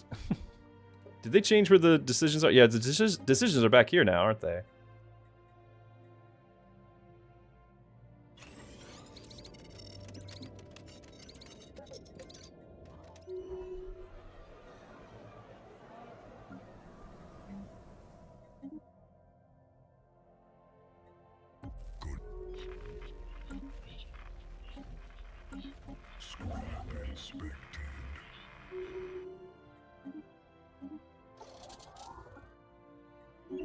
Some stability about now.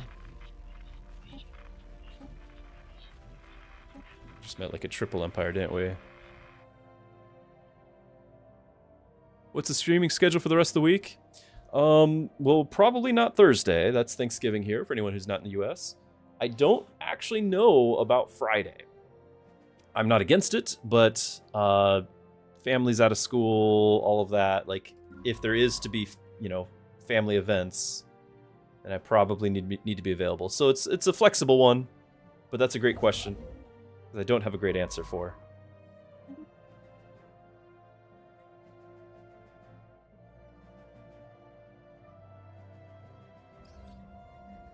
Oh, Dawn Trader, sorry, I just realized that there was a question there that the automod. I don't actually see any of the automod unless I actually, because it's a multi-chat thing on my end. Zerg, we'll see you later. Bondage of the Will. I have not read it. Not read it.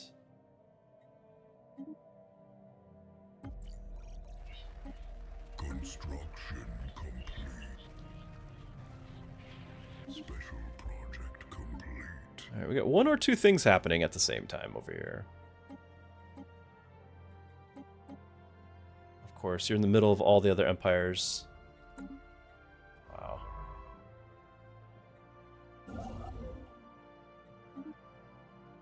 Size 25 Gaia World. That's going to be a holy... Yeah, Prophets reach... it's a holy world. Videv, I'm glad you think of it that way. I appreciate it. Yeah, spending time with family is important, and I encourage everyone to be doing the same. As much as they can.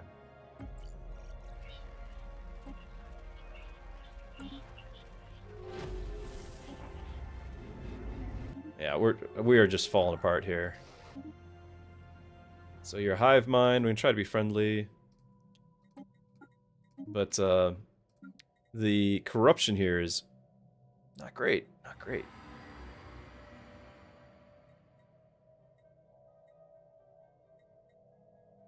Yeah, we're gonna honor the place. So much for the size 25 holy world.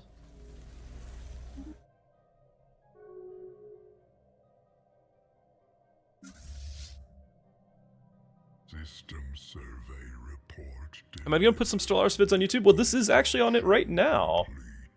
We are streaming live, and it'll save it as one of the live, as a live category.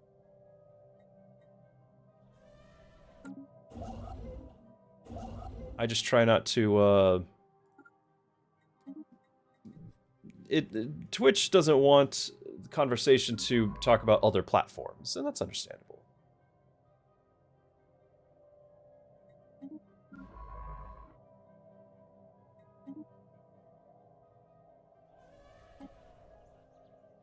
I need to build that thing. Oh, it requires a molten world in the system. I didn't realize. All right. I don't have the option.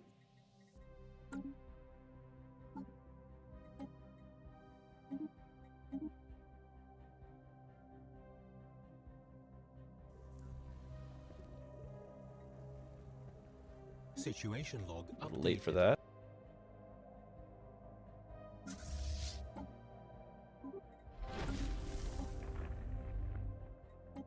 An anomaly sparks our interest. Construction complete.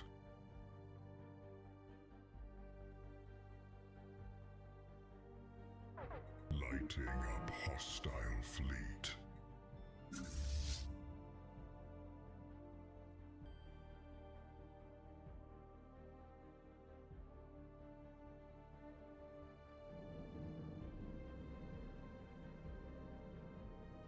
So I had no idea that we'd be fighting here, and we are, and we're at a disadvantage. I don't have armor-piercing weapons to start with.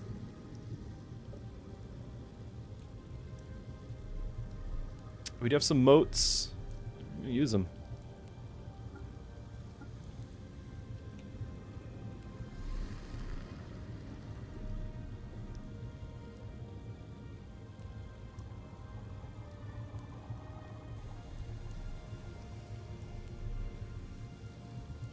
I don't remember when we got nanites. Okay, well, we got nanites now.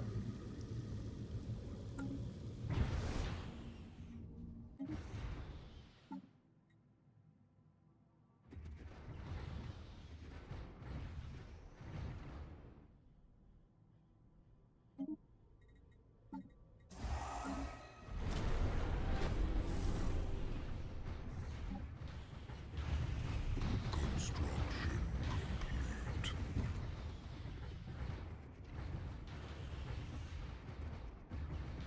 So we got the edge.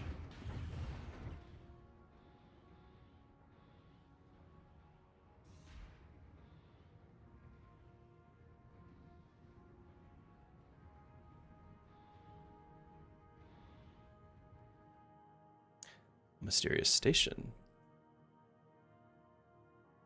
Upon entering the system, our vessels encountered limited resistance from a group of automated drones. These were swiftly neutralized, allowing for a closer examination of the alien station. The structure remains operational, though its hull bears marks of extensive patchwork repairs. Attempting to access one of the docking bays, we made contact with a previously unknown alien species.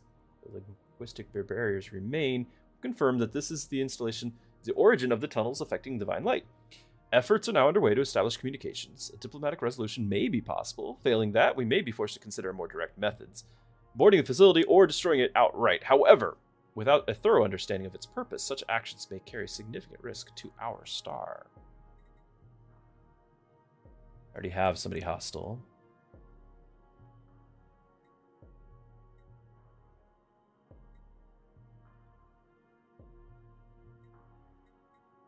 Let's see what they have to say. Updated.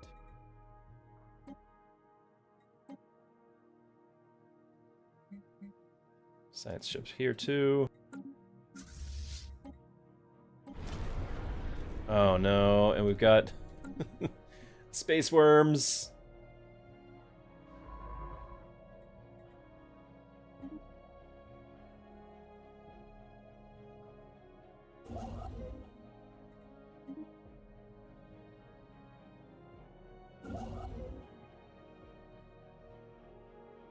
I do have open borders, so I need to go and claim this thing. Construction complete.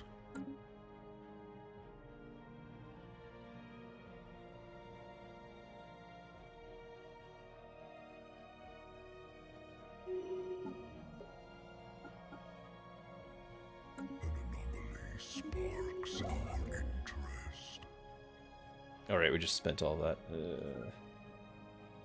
No, we're gonna go here. And you are not. Okay, it's not claimed yet. This is. I need to get to this bottleneck. Right here. We need Zenia. And then that's it. We're just capped. We're just stuck. We might be able to go out this way. Wow. That's rough.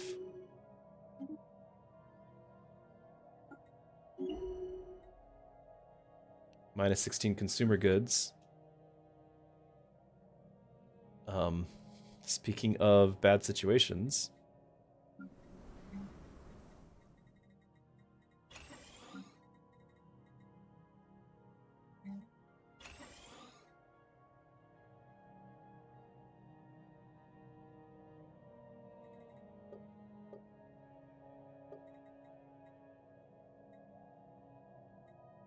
System survey report delivered. Yeah, or I'm not gonna be able to get out there at all.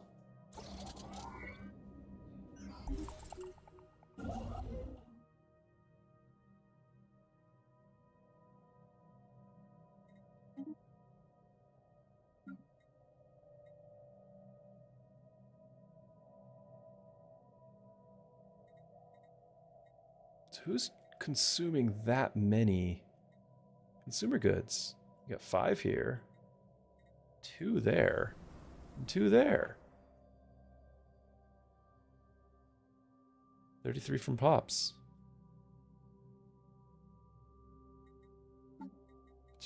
It's just an insane amount for this early.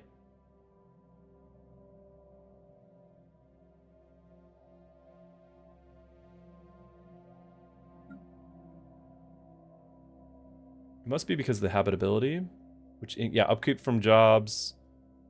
And the habitability increases upkeep. So where's the... It changed on me still.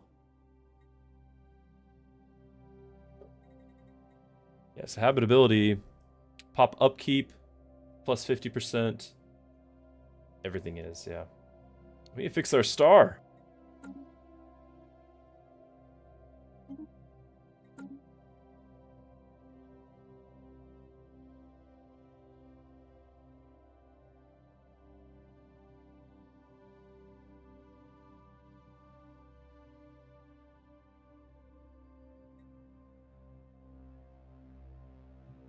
You're already building there? No, you're just scouting. System survey report delivered.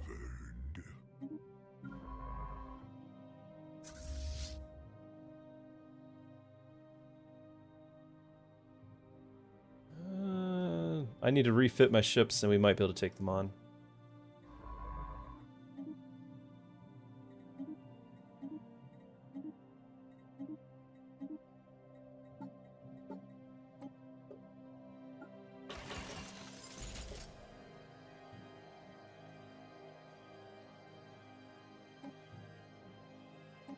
Oh, no, hold on. We don't want to save as a design. Just disable that.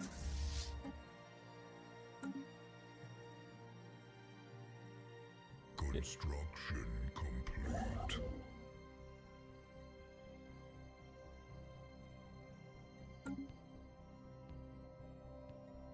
Council agenda ready.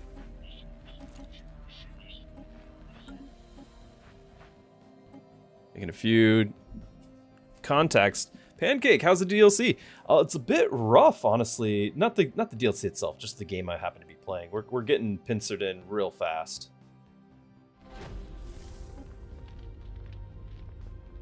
Okay, crystalline entities. That's what's right here. I normally don't go for the easy prey, 'cause I want to study them, but given that this is my only pathway, I might just go ahead and pick that up. I almost never do that. Announces itself. Special project complete. Yeah, we're using one of the new origins, and it's surprisingly like the Doomsday origin. I was not expecting or prepared for that. Which is fun. I actually, Doomsday is one of my favorite starts. But was not prepared.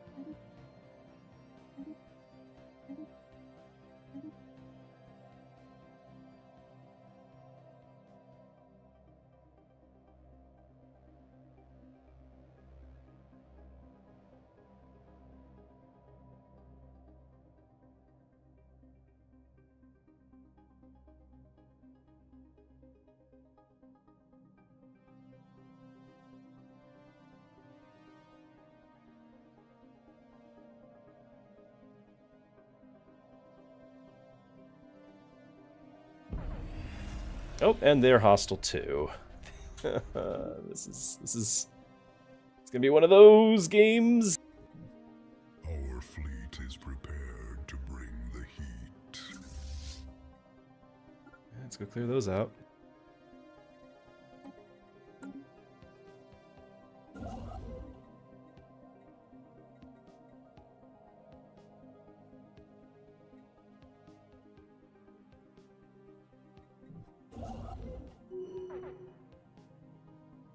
Somebody died already. We're 14 years in. You're dying. That was my heir. Oh no, it was the scientist. They killed him. Oh my goodness, they killed my son. They killed him. He was the only one who was a genius. He's the only one worth anything.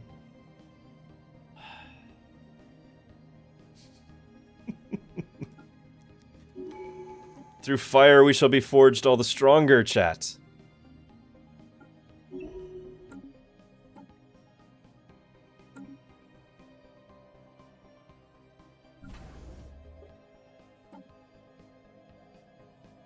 Oh, we got a new... Okay.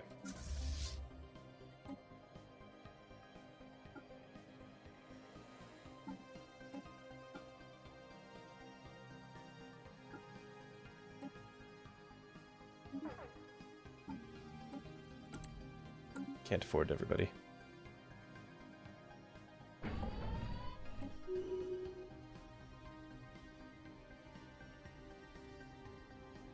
The noodle borders, yep.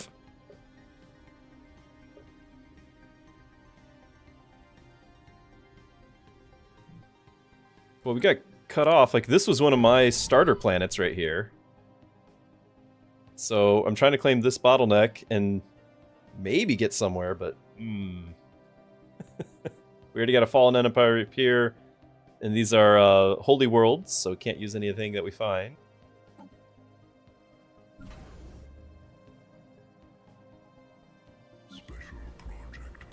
Alright, after a lengthy and difficult process, we have a rudimentary translator that can communicate with the station inhabitants. The station has been operating for generations, moving from gas giant to gas giant, using the subspace siphon to extract energy from distant stars to power their life support and powerful jump drive. Aliens do not fully understand the systems they are operating and did not realize that their siphoning targeted stars and eventually destroyed them. Despite their confusion, they seem eager to leave the station. They have promised to teach us what they know in exchange for a safe place to live and raise their young. Can give them a ship. Or 400 pops. I mean, we're not exactly xenophobic, so let's just... What is our species default right? Resident? I can live with that. I can live with that.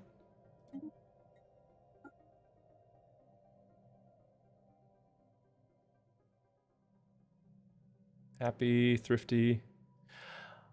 Oh, you're gonna need... Yeah, food! You're gonna need food, aren't you? Ah, I don't want to do food. I don't wanna.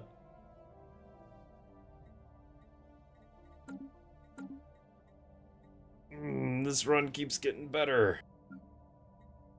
Yep, -9 food.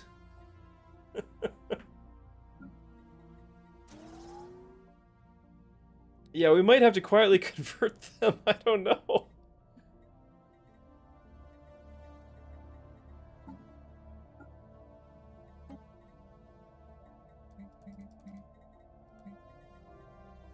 I can't enslave. Why can I not enslave? Oh, because we're not authoritarian or xenophobe. It would just be undesirable.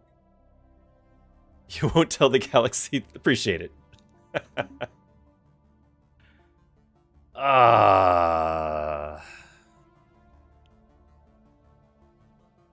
Everything about this is screaming for a restart. Alright, the station's hydrogen and gas giant unchannels it through the subspace into our star's shell. Resulting helium fusion releases excess energy, which is converted to crystallized entropy to power the station. The inhabitants of the station retain only a warped oral tradition about its operations. They lost contact with their home civilization thousands of years ago, perhaps Because that civilization collapsed or was destroyed, a buildup of calibration errors and equipment degradation has led to increasingly unstable siphoning that now threatens to destroy our star divine light. Working with our ancient technology, we can reverse the process, but it will not be easy. Alternatively, forcing our star to go nova could expose countless deposits, transforming our heritage into a trove of exploitable resources. It's time to get to work. Wait a minute. I thought I had a choice.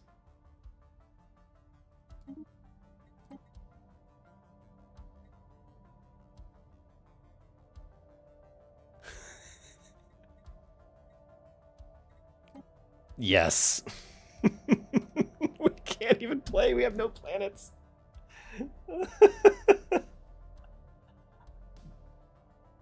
I mean, hey Hidasha, I honestly had started this without wanting to tell everyone. I was like, we're going to do this path and then go on the like burning rage judgment on the whole galaxy, you know, thing, retribution. And we're just gonna leave ourselves with one tiny little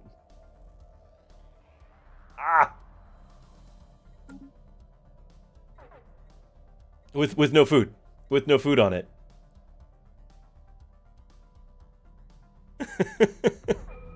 Yeah, oh, and just go eat our other stuff. It sounds great. Just go do that.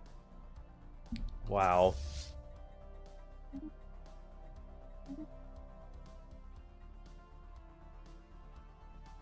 Scrap inspected.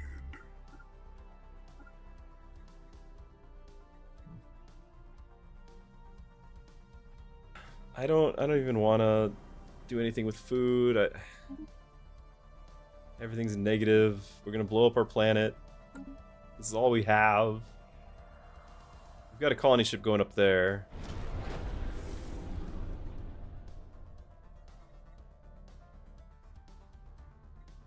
This is only gonna take like 1 more month, right? 2 months.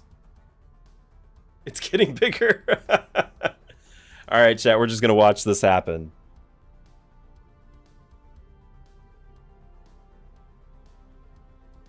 Here we go. The stellar nova. The process begun by a remnant population of aliens in a degrading mining station has finally reached its conclusion. Divine light went nova, after engulfing nearly the whole system. Technicolor plasma and radiation. Ah, cat! Plasma and radiation scoured the throne clean, along with the rest of our home system. While our homeworld is now a wasteland, the nova exposed a treasure trove of mineral resources across the entire system that can be easily accessed by conventional mining equipment. This wealth can be used to build a new future. The station flickers, I cannot see, along with one last pulse of energy before shutting down, leaving us alone to pick up the pieces of our home world. Perfect, Videv. The cat sighting. Oh, cat, no! Stop. Ah, we got an achievement. Ah! We almost didn't get to watch it.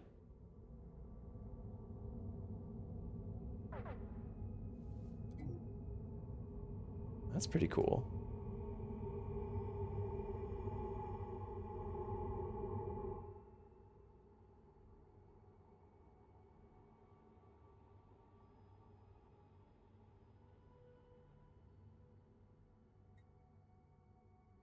I didn't have enough energy credits to get the Starfire cannon. Oh, we get this anyway. What would this be? Restore the home. 15,000.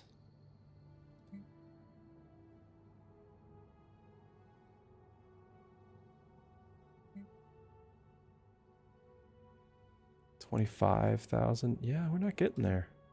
You get 5,000.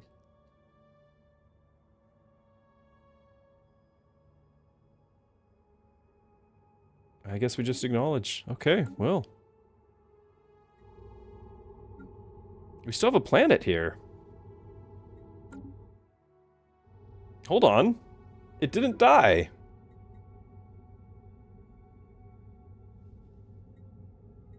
A little devastated. We still have our population for the most part, right?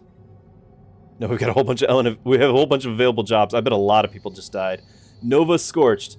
Habitability cap, not minus 80%, and we didn't spend the 15,000 to be able to get rid of this, I bet. I bet that's what that was. Yeah. But we get a lot of physics research, 200%. Wow. Some something. The spark of civilization has reached a new world. Construction complete. Are these my neighbors that were killing my air? Somebody was. Yeah, it's a Federation start.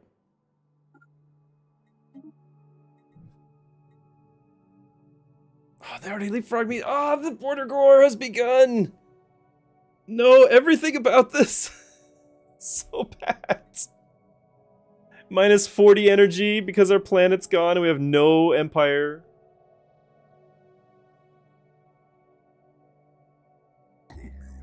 Minus everything. Yeah, embassies with the people who killed my son.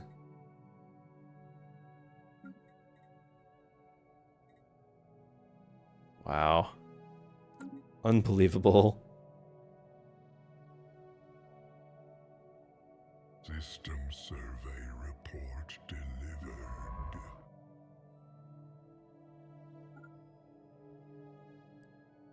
Only through hardship. There is no persevering here. I promise you. Construction complete. Yep, Pop's declining. Void worms, sure, we'll just get ready to fight them too. We have no alloys, our people are starving. Fire answers fire. I don't have any minerals to build anything to get alloys. New technology perfected.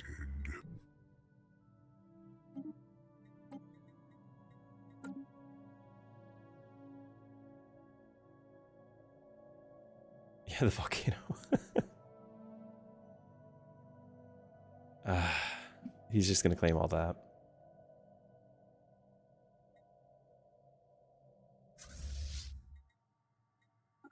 Why can I not trigger the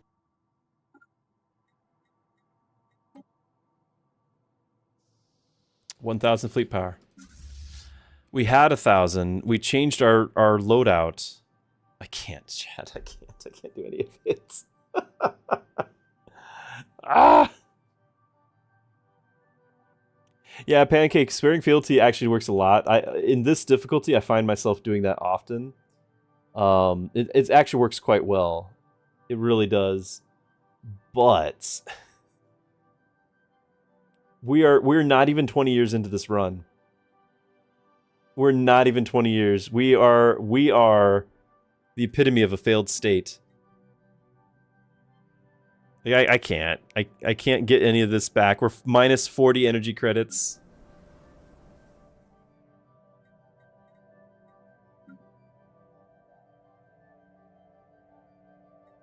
Oh, we already dropped 500 population. We're dropping fast because we don't have alloys. I mean, alright. Oh, they're probably just leaving too. They're probably migrating away because there's no housing because of the devastation. And a revolt, yes. Fitting. I mean, I guess the people are have a little bit of a right to be upset.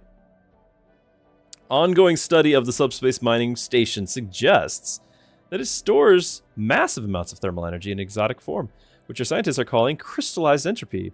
It leverages thermal feedback loops to magnify energy inputs. By replicating this technology, we could learn to wield previously unimaginable power that many would deem unnatural and dangerous. Doing so may produce vast amounts of excess heat, but if we were able to find a way to thrive in such conditions, the galaxy may be ours for the taking. Yeah, let's investigate this. Enables the adaptation of the galactic hyperthermia ascension perk. And crystallized entropy to progress. All of this, and we got a specimen. Neat. So this should unlock the crisis path. Oh, we have to do the thing first. Probably should have waited on that. So yeah, I was going to do the crisis path and then, you know, engulf the galaxy in fire. Yeah, allies are my food. Food is food now because we had those guys, although I think they've all died. No, not quite. They were at 400. They're down to 191. They're fine. They're fine. Everything's fine. We're about to be minus 20 consumer goods.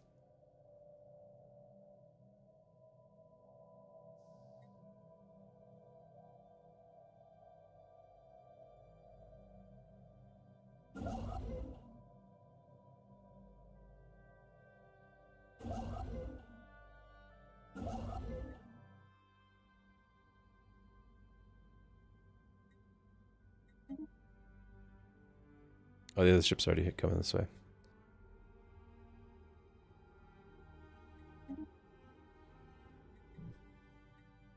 Yep, consumer goods shortage, planetary revolt. Yeah, I mean, we'll crack down on this. Yeah, this will be fine.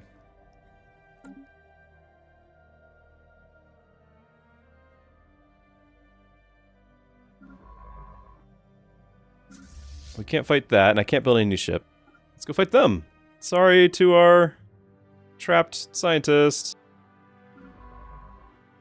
You just, you know, chin up.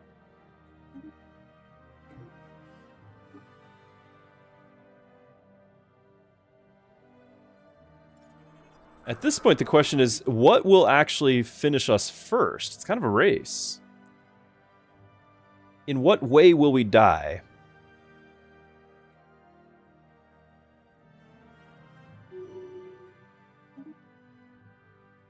I think the people need some happiness. That sounds good to me. Nova mitigated. Monumental cleanup efforts. The surface is survivable.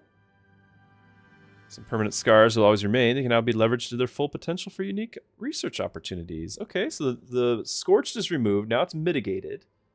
So it basically cut the debuffs in half. Also, the buff goes to 150, which is still a pretty good buff. All right, we're almost survivable. See, I told you guys this was fine. Everything's still fine.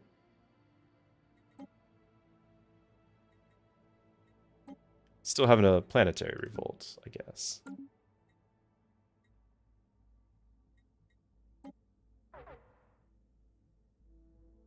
Lighting up hostile fleet.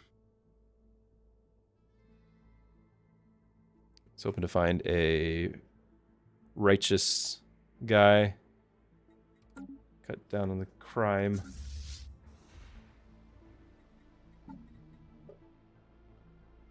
I guess I can only do armor.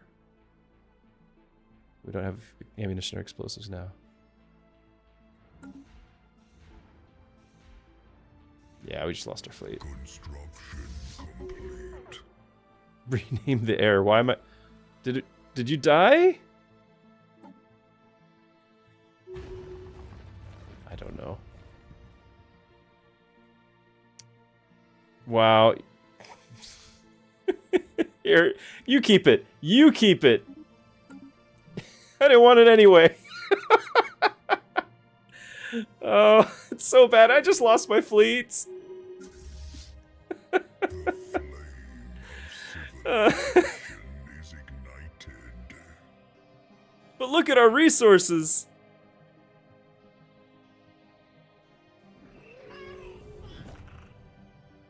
I'm gonna insult them. They're one of the great accidents of the galaxy. It should never have been.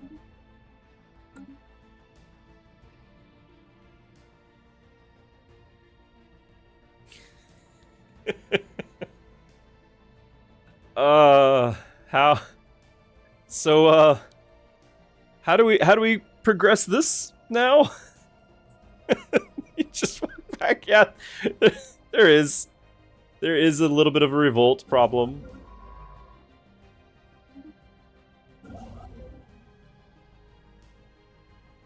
Might as well go colonize the Holy World now while we're at it.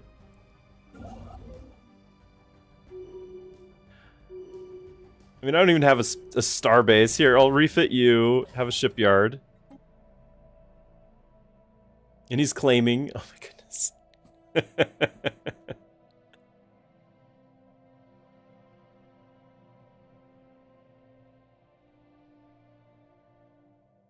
We got nothing, chat. We got nothing. We never had anything. This has been a nightmare from the very first moment. System survey report delivered. Oh, you can distribute living metal. I could have done that for the upkeep. That would have been not bad when we were starving. Complete. I mean, it would have been bad spending 500 living metal on that, but you know, we were kind of dying. Videv, how's your game going? In a silly decision, you allowed someone to detonate a 500-ton megaton bomb somewhere near your colony. Now everything is falling apart. Chaos everywhere. You must have been inspired by this stream. Disappearances. Is this... Yeah, this is a colony event. Oh no. We only have 2, and neither of them have any development at all. Exotic gas discovery in previous unmapped valley. Worryingly, their final transmission cut off abruptly, which sounded like anguished cries. We fear the worst. Of course.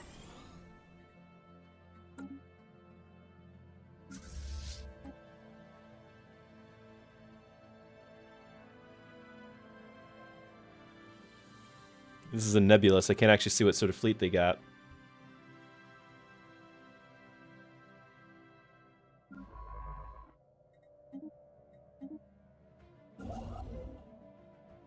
I can't build anything because we're gonna need ships.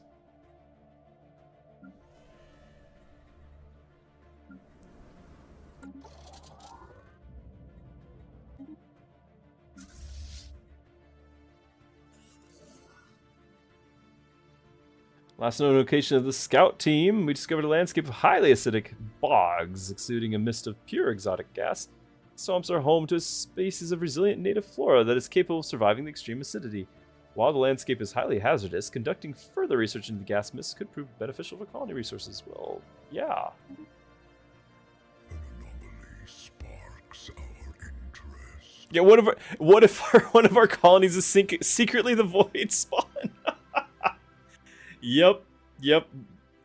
Oh, and look, here goes their colony ships because they've already claimed up here. Wow. Unreal.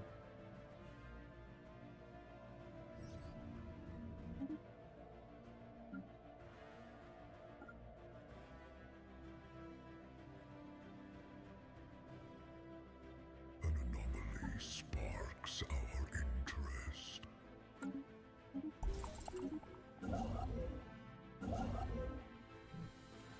They're both here.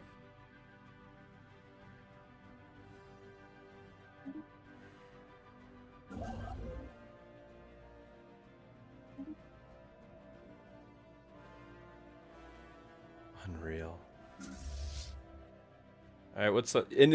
His fleet's more than double mine. 2.3k. 2.3k.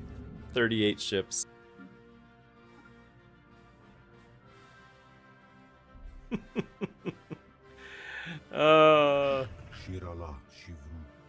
Can we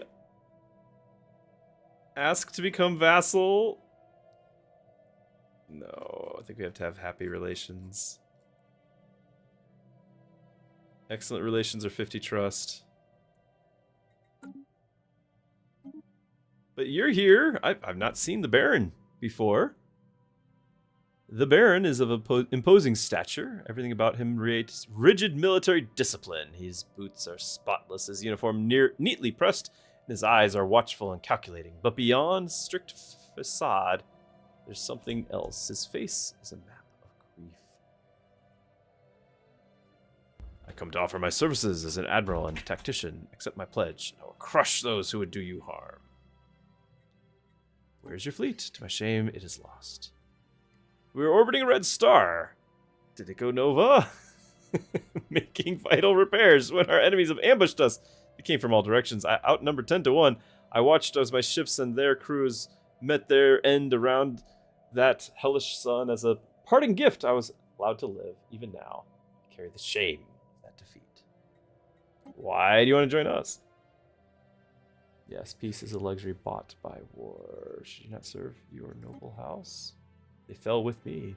After my defeat, I was consumed by a thirst for vengeance. Believe me, my enemies paid for what they did. Honor may have been taken, but not my skill in battle. On this I pledge my life. Okay, so you bring... Your destiny trait is max influence, military ship build speed, 25%, and that's a lot of starting experience. You also have weapon damage and tracking, naval capacity, lower lifespan.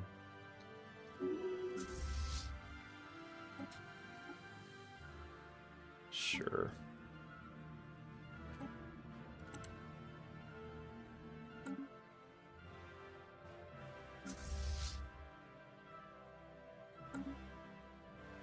System survey. Asteroid?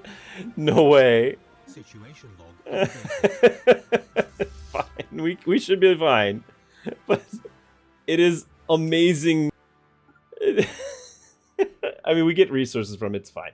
But the fact that the game's like, I'm gonna throw a rock at you now. I'm gonna kick you while you're down. Oh yeah, the marsh. By studying the swamps, one of our scientists and their observation equipment were ensnared by the tendrils of the native flora before being dragged into a highly caustic pool. Dissolved nearly instantly. We believe a similar fate befell the missing scout team. Soon after, the plant's tendrils visibly inflated and traces of exotic gas spiked. Let's throw the people in. It appears this predatory flora uses acidic bogs as an external digestive system, dragging prey in via hunter tendrils to be dissolved and then absorbing the nutrients. This process releases a small quantity of harvestable exotic gas in the process. We speculate that this organism's biology could be exploited by feeding it colony waste in order to produce more gases. Alternatively, neutralize the bogs to reclaim nutrient-rich lands for agricultures. Oh no, we're throwing the people in.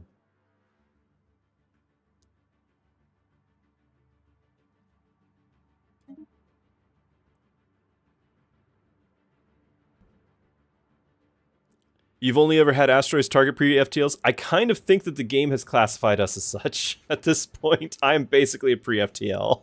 System survey. We have regressed to that point.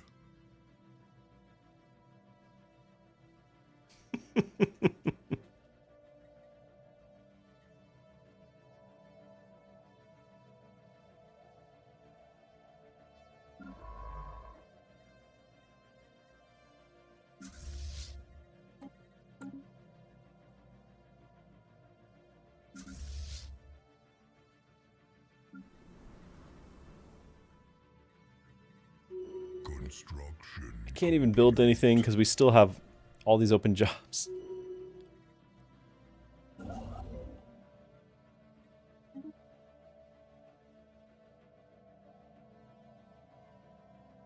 I mean, I didn't have to give it away. We could have tried to fight for it, but I don't think we would have kept it necessarily. But I can't even begin to fight back.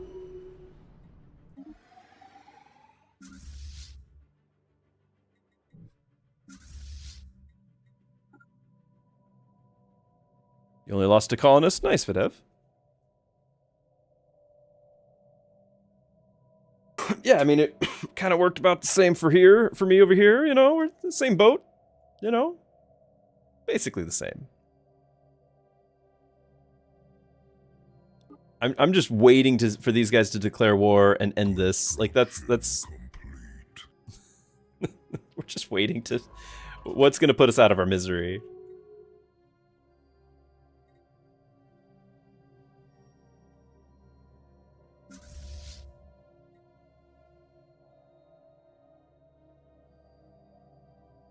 Council agenda ready.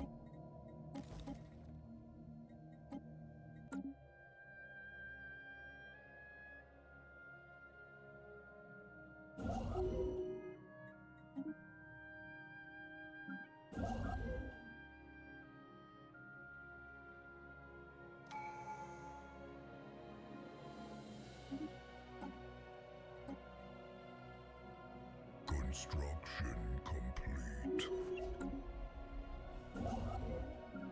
Construction complete.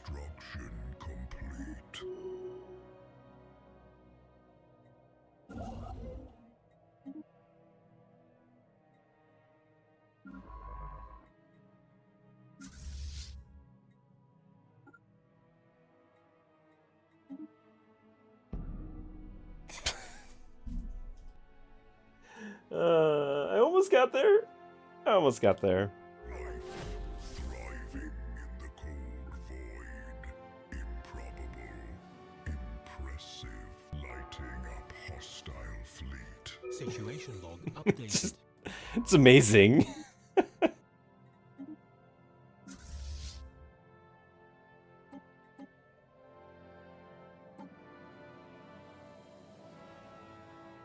Yeah, I still have people just sitting around. Yeah, this is my air. That's why we have this. Special project complete.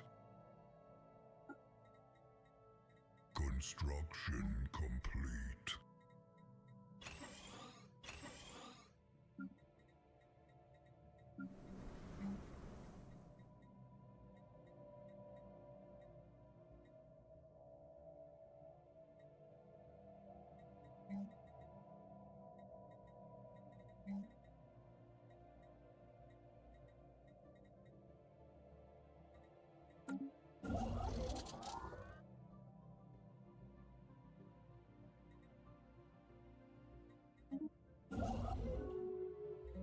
Oh my goodness, they're over here too. System survey delivered. We'll have a storm go through, because why not?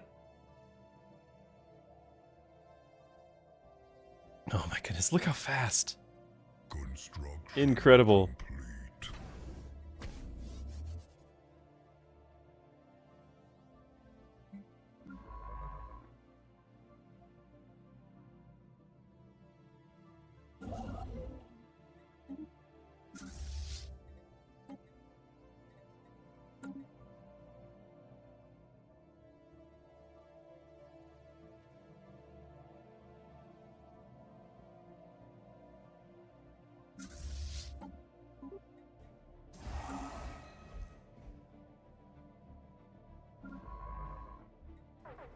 Construction complete.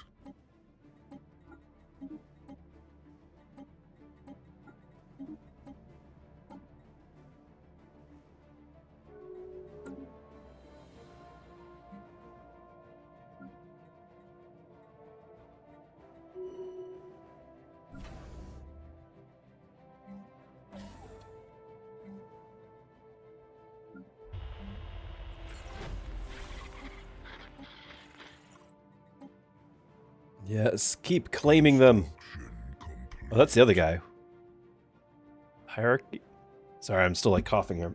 New technology perfect. Yeah, it's these guys. These guys are claiming. It's gonna be a race to see who can defeat me first.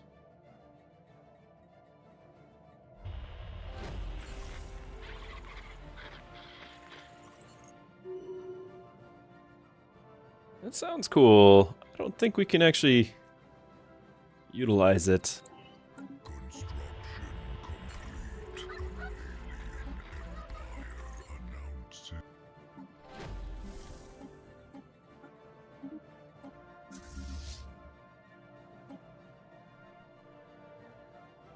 At this point. Yep, there it is. Yay!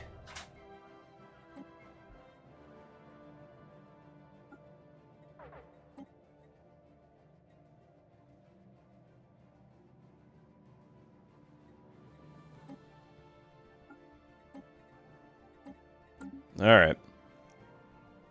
An alien empire announces itself. Fire answers fire. Starbase under assault.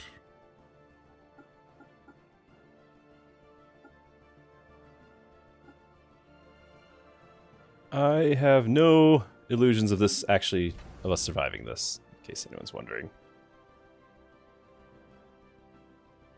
I'm kind of looking forward to the end. Our It's already over before my fleet arrives. Yay! They're already landing.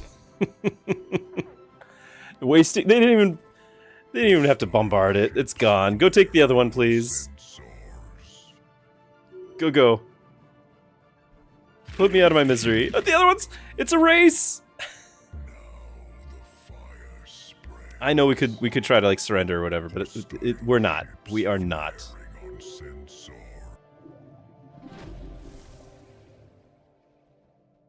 Hostile ships flaring on sensors. Station under enemy fire. Hostile ships flaring on sensors. Hostile ships flaring on Now it actually is kind of awkward because my empire is going to be split between the two, which means neither side actually is going to win. So we'll have to just lose both battles. Like both wars. ships flaring on sensors.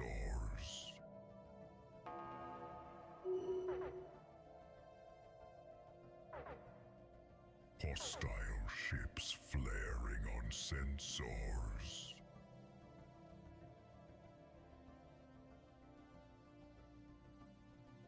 Council I agenda available. I am not sad. The start was really rough, and we also learned a bunch of stuff about this start, and that's okay. Like I don't mind the challenge start. I just didn't know what to expect. So now we have a better idea, and this was highly amusing the entire time. Starbase under assault.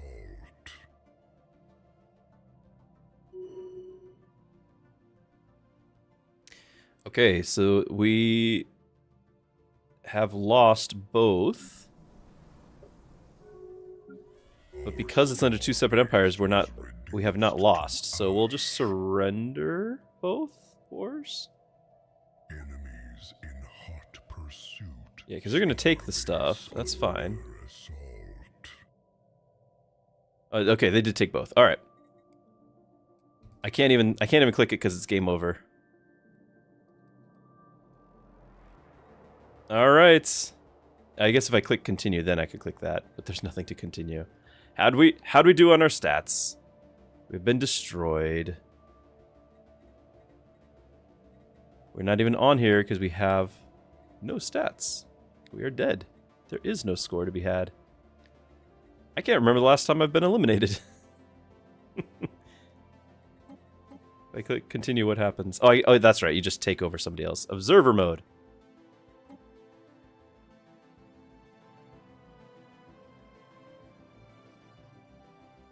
So, yeah, we were trying to go over yonder, and we actually could have gotten... Wow. Because these guys had taken this long, and if I had not had everything happen, we were trying to take out those Emerald Roamers right there. And we would have had access to all of this. We would have had a chance, I'd say. Like, technically, that even connects down here, but I doubt we'd get that far. Look how far these guys have come. If it had been earlier, like, if we had... There would have been a chance to come in here and claimed over here, too. We weren't producing anywhere near the influence to claim all this, though. Not in time. And I would have known to do it. That's interesting, though, that there was no one else down there, because everyone else was all right on top of us anyway. Okay. Well, GG. So this is... I'm going to be finishing the stream here rather than starting a new one, because the family is home. And we're going to do some family time. But, because it's Thanksgiving week, I'm not going to be streaming on my normal Thursday schedule, and probably not on Friday. Though, make sure you follow or subscribe and all the different things that we do on the different socials to make sure that you get the news in case I do end up doing a stream, so you don't lose your stream streak and all that. Thank you so much, Videv. I hope everyone has a lovely Thanksgiving as well. Enjoy time with family. Don't hurt yourself as you're setting up your Christmas decorations, as I know some of you are already doing or planning on doing. And just have just a wonderful time. So thank you, everyone. I will see you later. At the very least it'll be next Monday, but if it maybe it'll be on Friday. And I do have another video coming out tomorrow. It's just going to be the edited, shortened version of our Super Fantasy Kingdom interview with the dev, Fariaz. And so that's going to be coming out tomorrow. It's about an hour long. If you missed that, so it was an impromptu. He just showed up in a stream and we got to talk.